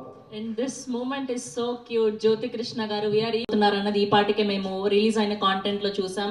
And we wish only the best for you. మీకు మంచి జరిగితే మాకు మంచి జరిగినంత ఫీల్ అవుతాం మేము. ఏఎం రత్నం గారి కోసం మీకు ఈ సినిమా సూపర్ డూపర్ హిట్ అవ్వాలని మనస్ఫూర్తిగా కోరుకుంటూ yes please continue your speech. இங்கே வந்திருக்க ப்ரெஸ் மீடியா எல்லாருக்குமே நன்றி சொல்லும். ஒரு 1 year பேக் ரொம்ப மனசில் நினச்சிட்டு இருந்தேன். ஆக்சுவலாக ஆக்சிஜன் ஒரு தெலுங்கு படம் கோபிச்சந்த் வச்சு டைரக்ட் பண்ணேன் தெலுங்கில் போய். அதுக்கப்புறம் இன்னொரு படம். ஸோ ஒரு 4 yearsாக நான் ஆந்திராவில் இருந்தேன், தமிழில் இல்லை. அதே மாதிரி தெலுங்கு படம் இந்த படம் ஆரம்பித்த அப்புறம் 4-5 years தமிழ்லேயும் படம் பண்ணல. சின்ன மனசில் ஒரு வருத்தம், என்னடா தமிழில் நம்ம படம் சூர்யா மூவிஸ் படம் எதுவுமே தமிழில் வரவே இல்லையே, ரொம்ப நாளாச்சு, திருப்பி எப்போ தமிழில் வந்து படம் பண்ணுவோம், எப்போ வந்து ஒரு சின்ன உள்ளுக்குள்ள ஒரு வெயிட்டிங்கில் இருந்தேன். அதே மாதிரி தமிழில் திருப்பி டைரக்டர் பண்ண ஒரு வாய்ப்பு கிடைக்குமா அப்படின்னு ஒரு மனசில் ஒரு ஃபீலிங் இருந்தது. பட் நான் ரியலைஸ் பண்ணல, நான் ஒரு பேன் இண்டியா படம் பண்ணிட்டு இருக்கேன். இந்த படம் வந்து மூலியமாக தமிழில் வந்து நம்ம தமிழ் மீடியா, நம்ம ப்ரெஸ் மீடியாவை, நம்ம ஃப்ரெண்ட்ஸ் எல்லாரையும் திருப்பி மீட் பண்ணுவேன்னு நான் எதிர்பார்க்கவே இல்லை. உங்களெல்லாம் மீட் பண்ணது ரொம்ப சந்தோஷமாக இருக்குது சார். இங்கே இருக்க நிறைய பேருக்கு நல்ல ஃப்ரெண்ட்ஸ் எல்லா ப்ரெஸ்லையும் எல்லாருமே திருப்பி ஒரு கிட்டத்தட்ட 3 years 4 years கழிச்சு மீட் பண்ணுறேன். I feel very happy and proud to meet everybody sir. Thank you so much. And first எங்கள் அப்பா பேசும்போது கொஞ்சம் எமோஷனாக பேசினாங்க. ஆனால் அதில் நிறைய அப்பா அவர் எவ்வளோ எமோஷன் என்னை பற்றி திங்க் பண்ணி கேர் பண்ணுறாரோ, அதே மாதிரி எங்கள் ஃபேமிலியை பற்றியும் என்னை பற்றியோ அவரோட பிளெஸிங்ஸான்னு சொல்ல முடியாது. நிறைய இண்டஸ்ட்ரியில் நிறைய பேர் நிறைய ப்ரௌடாக ஃபீல் பண்ணி நிறைய பேசியிருக்காங்க. ஒரு சின்ன மூமெண்ட் வந்து நடுவில் நான் டைரக்ஷன் பண்ணலைங்க, டைரக்ஷன் பண்ணக்கூடாதுன்னு ஒரு கிட்டத்தட்ட ஒரு 8 years கேப் எடுத்தேன். அது காரணம் வந்து ஒரு தடவை பர்சனலாக அஜித் சாரை மீட் பண்ணப்போ அவர் ஒரு வார்த்தை என்ன சொன்னார், அப்பாவுக்கு ஏஜ் ஆகிட்டே இருக்குது, அப்பாவுக்கு நீ சப்போர்ட்டாக இருக்கணும், நீ படம் ப்ரொடக்ஷன் பார்த்துக்கோ, டைரக்ஷன் பண்ணாத ப்ரொடியூஸ் பண்ணு அப்படின்னாரு. உனக்கு நல்லா வரும் அப்படின்னு. அந்த ஒரு செகண்ட் நான் எதுவும் யோசிக்கலை. சரி இவ்வளோ பெரிய ஸ்டாரு நம்மளை பற்றி யோசிக்கிறாரு, அப்பா பற்றி யோசிக்கிறாரு சொல்லி நான் டக்குன்னு அந்த செகண்டு டைரக்ஷன் டெலிட் பண்ணி ப்ரொடக்ஷன் ஸ்டார்ட் பண்ணாச்சு. நான் ஒரே ஒரு வார்த்தை கேட்டேன், சார் பண்ணலாம் சார், பட் இந்த மாதிரி ப்ரொடக்ஷன் பண்ண இது பண்ண ரெகுலராக டேட்ஸ் வேணும், ஹீரோ வேணும்னாரு. ஒரே வார்த்தை சொன்னார், நான் கண்டினியூவாக படம் பண்ணுறேன்னு. ஸோ அப்படி பண்ணது தான் ஆரம்பம், என்ன எறிந்தால் வேதாளம். ஸோ அவரோட இன்டென்ஷன் என்னென்னு கிளியராக புரிஞ்சது என்னென்னா, ரத்னம் சாரோட லெகசி கண்டினியூ ஆகணும், இந்த பேனர் கண்டினியூ ஆகணும், அதுக்கு நான் டேட் தரேன் அப்படின்னு. நடுவில் ஒரு 3 years கேப் இருந்தது நாங்கள் படம் பண்ணாமல் சூர்யா மூவிஸ். அவர் தான் வந்து ரீஸ்டார்ட் பண்ணார். இந்த வாய்ப்பு எனக்கு எப்பவுமே சொல்கிறதுக்கு சந்தர்ப்பம் வரல, பட் என் மனசுக்குள்ளேயே இருந்தது. திஸ் த ஃபஸ்ட் டைம் நான் இதை வெளியே ஷேர் பண்ணுறேன். திருப்பி அஜித் சாரோட ஒர்க் பண்ண வாய்ப்பு கிடைக்குமா தெரியல, பட் எனிவே ரொம்ப ரொம்ப தேங்க்ஸ் சார், நீங்கள் அவ்வளோ கேர் பண்ணி சொன்னது. அண்ட் அந்த 3 படம் சொன்ன மாதிரி பண்ணது.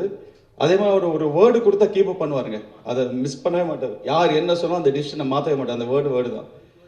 அதே மாதிரி திருப்பி அதே ஜர்னி முடிஞ்சு ஒரு ரிப்பீட் மோடில் வர மாதிரி ஒரு 8 years கழிச்சு நான் பவன் சாரை மீட் பண்ணப்போ பர்சனலாக பவன் சார் சொன்ன ஒரே வார்த்தை, ஜோதி எனக்கு ரத்னம் சார் ரொம்ப ரொம்ப பிடிக்கும், நான் எல்லாரும் என்னோட ஃபேனாக, நான் அவருக்கு ஒரு ஃபேன், அவரோட லெகசி கண்டினியூ ஆகணும், அதுக்காக தான் இந்த வாய்ப்பு உனக்கு தரேன்னு ஒரே வார்த்தை சொன்னார்.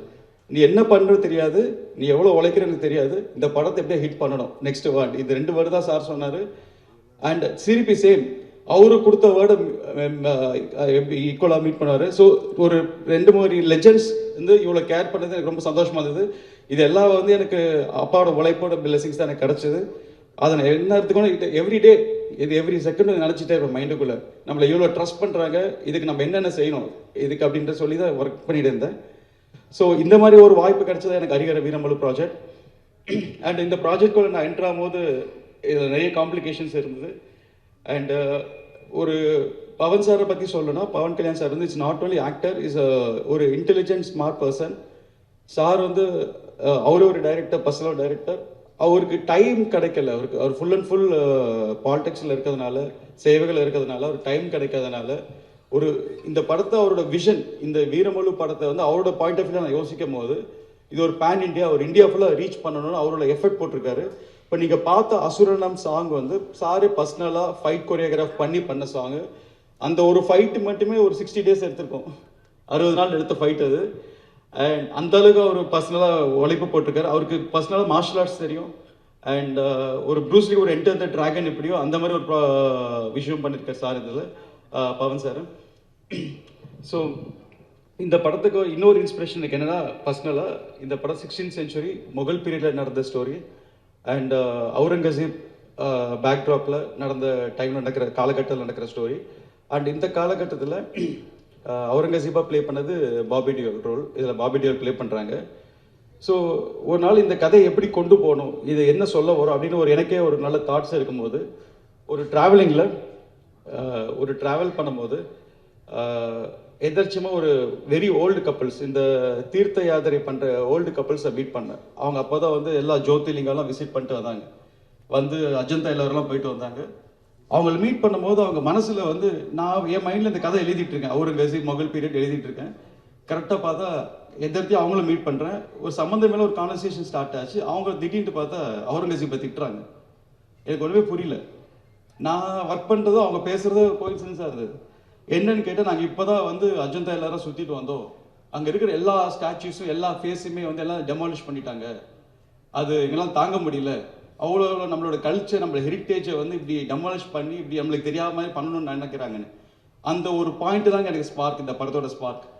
ஸோ இந்த ஹரிஹர வீரமல்லு படத்தில் பவன் சார் போர்ட்ரேட் பண்ணுற கேரக்டரே வந்து நம்மளோட ஹெரிட்டேஜ், நம்மளோட சம்பிரதாயம், நம்மளோட கல்ச்சர், நம்மளோட கோவில்கள், நம்மளோட ஜென்ரேஷனாக 1000 years வந்த நம்ம ஜென்ரேஷனை வந்து டெஸ்ட்ராய் ஆகக்கூடாது, அதை அடுத்த ஜென்ரேஷன் கொண்டு போய் சேர்க்கணுன்ற ஒரு இதுக்காக ஃபைட் பண்ணுறதா பவன் சாரோட கேரக்டர் ஹரிஹர வீரமல்லு. ஸோ இந்த சப்ஜெக்ட் நான் எழுதுனது தனியாக ஒரு 1 year 2 back எழுதி வச்சு அது ஒர்க் போயிட்டே இருக்கு. கோயின்சிடன்ஸாக honourable deputy chief minister Pawan sir வந்து ஆந்திராவில் அங்கே இருக்கிற திருப்பதி சம்பவத்துக்காக அவரு போய் சனாதன தர்மத்துக்காக போய் பேச வேண்டிய சூழ்நிலை வந்தது. ஸோ இன் அண்ட் அவுட் இது ஒரு கோயின்சிடன்ஸ் ஆகி இந்த படம் வந்து ஒரு சனாதன தர்மம், ஒரு தர்மத்துக்காக சண்டை மாதிரி ஒரு படம் அமைஞ்சிருக்கு எனக்கு. It's all destiny. அண்ட் இந்த படம் பார்க்கும் உங்களுக்கு ஒவ்வொருத்தருக்கும் புரியும் நம்ம கல்ச்சர் எவ்வளோ இம்பார்ட்டன்ட், நம்மளோட பாரம்பரியம் எவ்வளோ இம்பார்ட்டன்ட், அதை வந்து அடுத்த ஜென்ரேஷனுக்கு நம்ம என்ன சொல்ல வரோம் அப்படின்றதுக்கு ரொம்ப இம்பார்ட்டன்ட். அதுக்காக ஃபைட் பண்ணுற ஒரு ஹீரோ தான் பவன் கல்யாண் சார். இதில் அவரை பற்றி சொல்லிட்டு போகலாம். ஒரு இன்சிடென்ட் என்னென்னா, நாங்கள் விஜயவாடாவில் ஷூட் பண்ணிட்டு இருக்கோம். பண்ணும்போது சார் இப்போ வந்து ஆக்சுவலாக டெப்டி சிஎம் ஆகிட்டாங்க. ஸோ அவரோட டைம் கிடைக்கிறது கொஞ்சம் இது, பிகாஸ் அவரோட மார்னிங்லேருந்து ஈவினிங் வரைக்கும் அவரோட அந்த இதில் இருக்கும்போது எங்களுக்காக ஒரு 400 people அங்கே குரு வந்து வெயிட் பண்ணுறோன்னு எங்களுக்காக வந்து ஒர்க் பண்ணிட்டு போவாங்க. ஒரு நாள் எங்கிட்ட வந்து பர்சனலாக ஒரே ஒரு வார்த்தை கேட்டார் சார். ஃபஸ்ட்டு வந்து சாரினார். நான் எனக்கு புரியல, அவ்வளோ பேர் சார் எதுக்கு சாரி சொல்கிறார் அப்படின்னு. இல்லை, எனக்கு இந்த மாதிரி வைசாக்கில் ஒரு இடத்துல வந்து ஒரு 7 பேர் வந்து ஒரு ஃபுட் பாய்சன் ஆகி சாகிற நிலைமையில் இருக்காங்க, நான் கொஞ்சம் அர்ஜென்ட்டாக போகணும், இன்னைக்கு போகலாமா அப்படின்னு வார்த்தை கேட்டார். எனக்கு ஷாக்.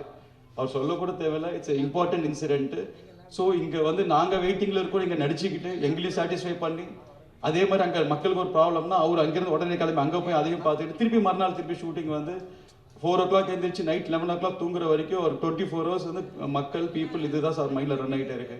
அவர் கூட க்ளோஸாக இருந்து பார்க்க போது எனக்கு தெரிஞ்சது அதுதான்.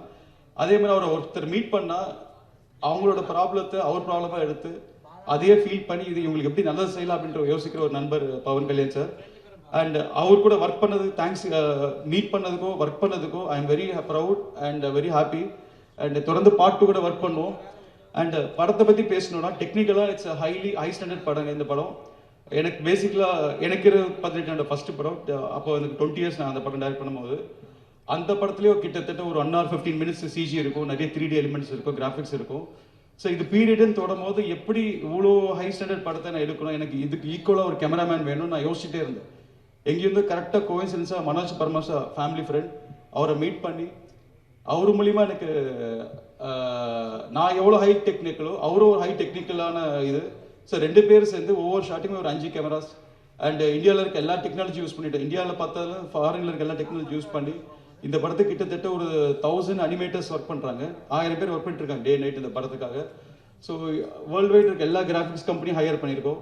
ஸோ இது ஆன் ஸ்க்ரீன் பார்க்கும்போது இந்தியன் ஸ்க்ரீனில் எப்போவுமே ரத்னம் சார் படம்னா நமக்கு தெரியும், அந்த டைமில் அந்த காலகட்டத்தில் ஒரு பெரிய ஸ்டாண்டர்டான படமாக இருக்கும். இது ஸ்டாண்ட் அவுட் படமாக இருக்கும். எதுக்கு இதுக்கு 3-4 years லேட் ஆச்சு அப்படின்றத அதுக்கு பூர்த்தி செய்கிற ஒரு படமாக இருக்கும். And especially last 10 minutes of the படம் வந்து it will break full Indian ஸ்க்ரீனுங்க. Will be spectacular. அண்ட் இந்த படத்தில் ஒர்க் பண்ண நிதி மேடம் சொல்லணும். அண்ட் நிதி நான் ஜாயின் பண்ணும்போது கொஞ்சம் வரியாக இருந்தாங்க, எப்படி ஒரு படம் இவ்வளோ ஆச்சு, அவங்க ரோல் என்ன, எப்படி இருக்கும்னு சொல்லி. பட் அவங்களோட க்யூட் மூமெண்ட்ஸ், அவங்களுக்கும் சாருக்கு இருக்கிற கெமிஸ்ட்ரி நல்லா ஒர்க் அவுட் ஆச்சு. ஒரு சின்ன இன்சிடென்ட், நிதிக்கு வந்து நான் ஒரு சீன் சொல்லிட்டு போனேன், இப்படி பண்ணணும் அப்படின்னு டைலாக்லாம் சொன்னேன். அண்ட் பவன் சார் பண்ணும்போது அதை இம்ப்ரவைஸ் பண்ணி டேக்கில் அவர் இம்ப்ரவைஸ் பண்ணி டக்குன்னு ஒரிஜினல் லைஃப் எடுத்து கழுத்தில் வச்சுட்டு அவங்க ஒரு செகண்ட் பேனிக்காய் நான் எங்கே நல்ல ஷார்ட் போயிட்டுருக்கு, இவங்க எங்கே ஸ்டாப் பண்ணிட்டு பயந்துட்டே இருந்தேன்.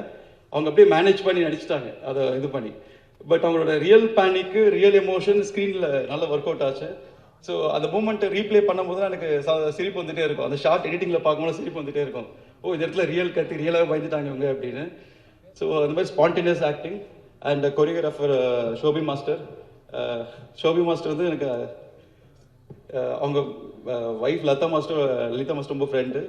ஸோ ராஜசன் சார் அஸ்கா சாங் பண்ணும்போது அப்போது கடைசியில் ரோல் ஆடிட்டு இருப்பார்.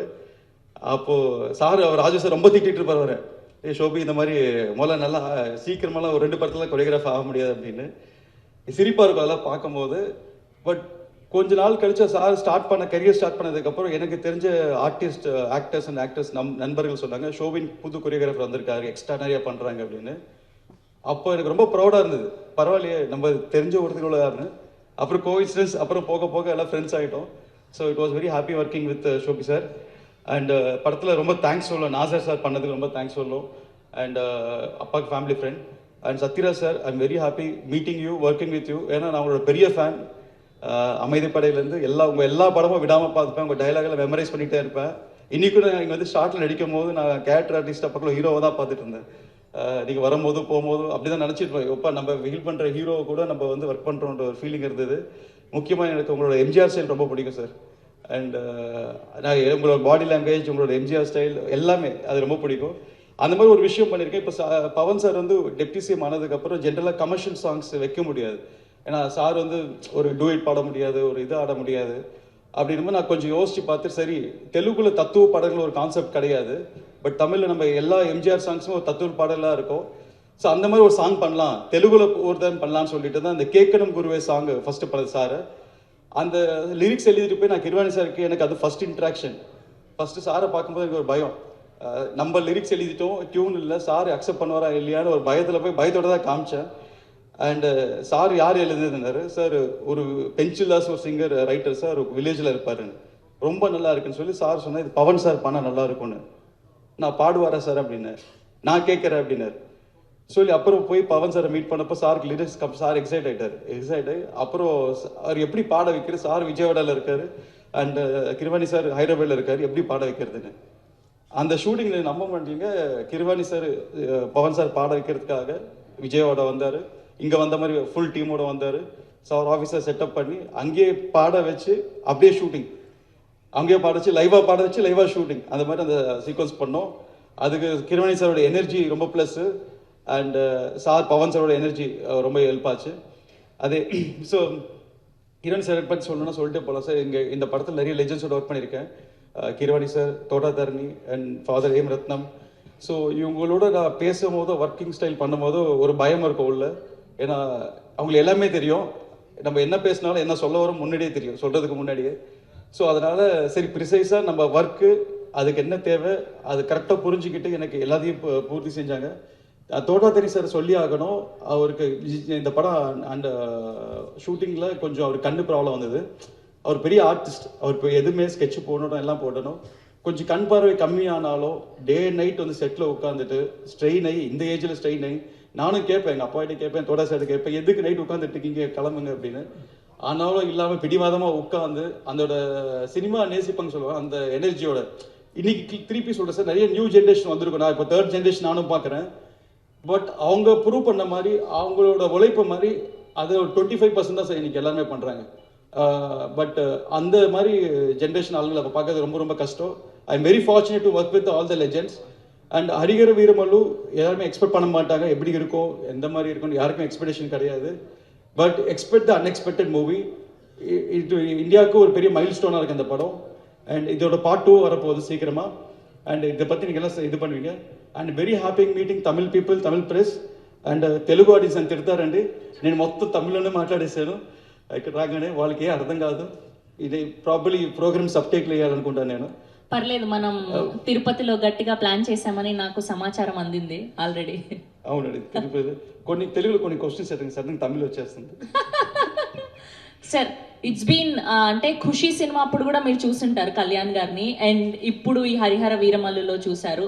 సో అప్పటికి ఇప్పటికి డిఫరెన్స్ ఏం గమనించారు ఆయనలో, అదొక్కటి చెప్పండి.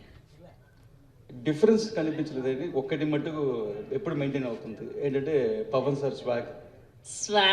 అసలు సార్ వాక్ కానీ స్టైల్ కానీ అప్పుడైనా ఇప్పుడైనా అసలు మామూలుగా ఉండదు, అదేదో ఒక ఆరా ఉంటుంది సార్. అప్పుడు యాజ్ ఎ ఫ్యాన్ గా మనం దగ్గర నుంచి చూడడం ఇస్ డిఫరెంట్, కానీ ఆయన డైరెక్ట్ చేస్తున్నప్పుడు ఫస్ట్ డే మీ నోటి నుంచి చెప్పించిన డైలాగ్ ఏంటి ఆయనతో మీరు ఫస్ట్ డే షూట్ లో, అదొక్కటి చెప్పండి చాలు. వినాలి, వీరములు చెప్తే వినాలి. So nice, thank you. Sir line చూసారు, చూసి చెప్పాలని అడిగారు, అవును సార్ అని. సో అదే ఫస్ట్ డే ఆఫ్ షూట్ సార్తో. And sir was very happy working with. ఇంకేమైనా ఉంటే కొంచెం అడిగాను తెలుగు వాళ్ళ కోసం.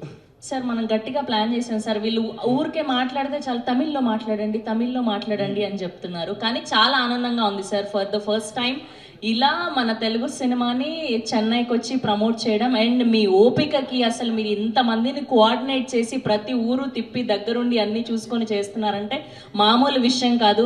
మా అందరి కోసం కాదు, మీ ఒక్కరి కోసం అండ్ ఏం రత్నం గారి కోసం ఈ సినిమా సక్సెస్ఫుల్ అవ్వాలని మనస్ఫూర్తిగా కోరుకుంటున్నాం. We are eagerly waiting June 12th కోసం. మామూలుగా ఉండదు థియేటర్స్లో. మేము న్యూస్ పేపర్స్ ఆల్రెడీ చింపేసి బ్యాగ్లో పెట్టుకొని రెడీగా ఉన్నాము, ఇంకెళ్ళి ఎగిరేయడమే అంతే. Thank you madam. Thank you sir, thank you so much. And media photo op కోసం మా MM కీరవాణి గారిని అండ్ అలానే నిధి అగర్వాల్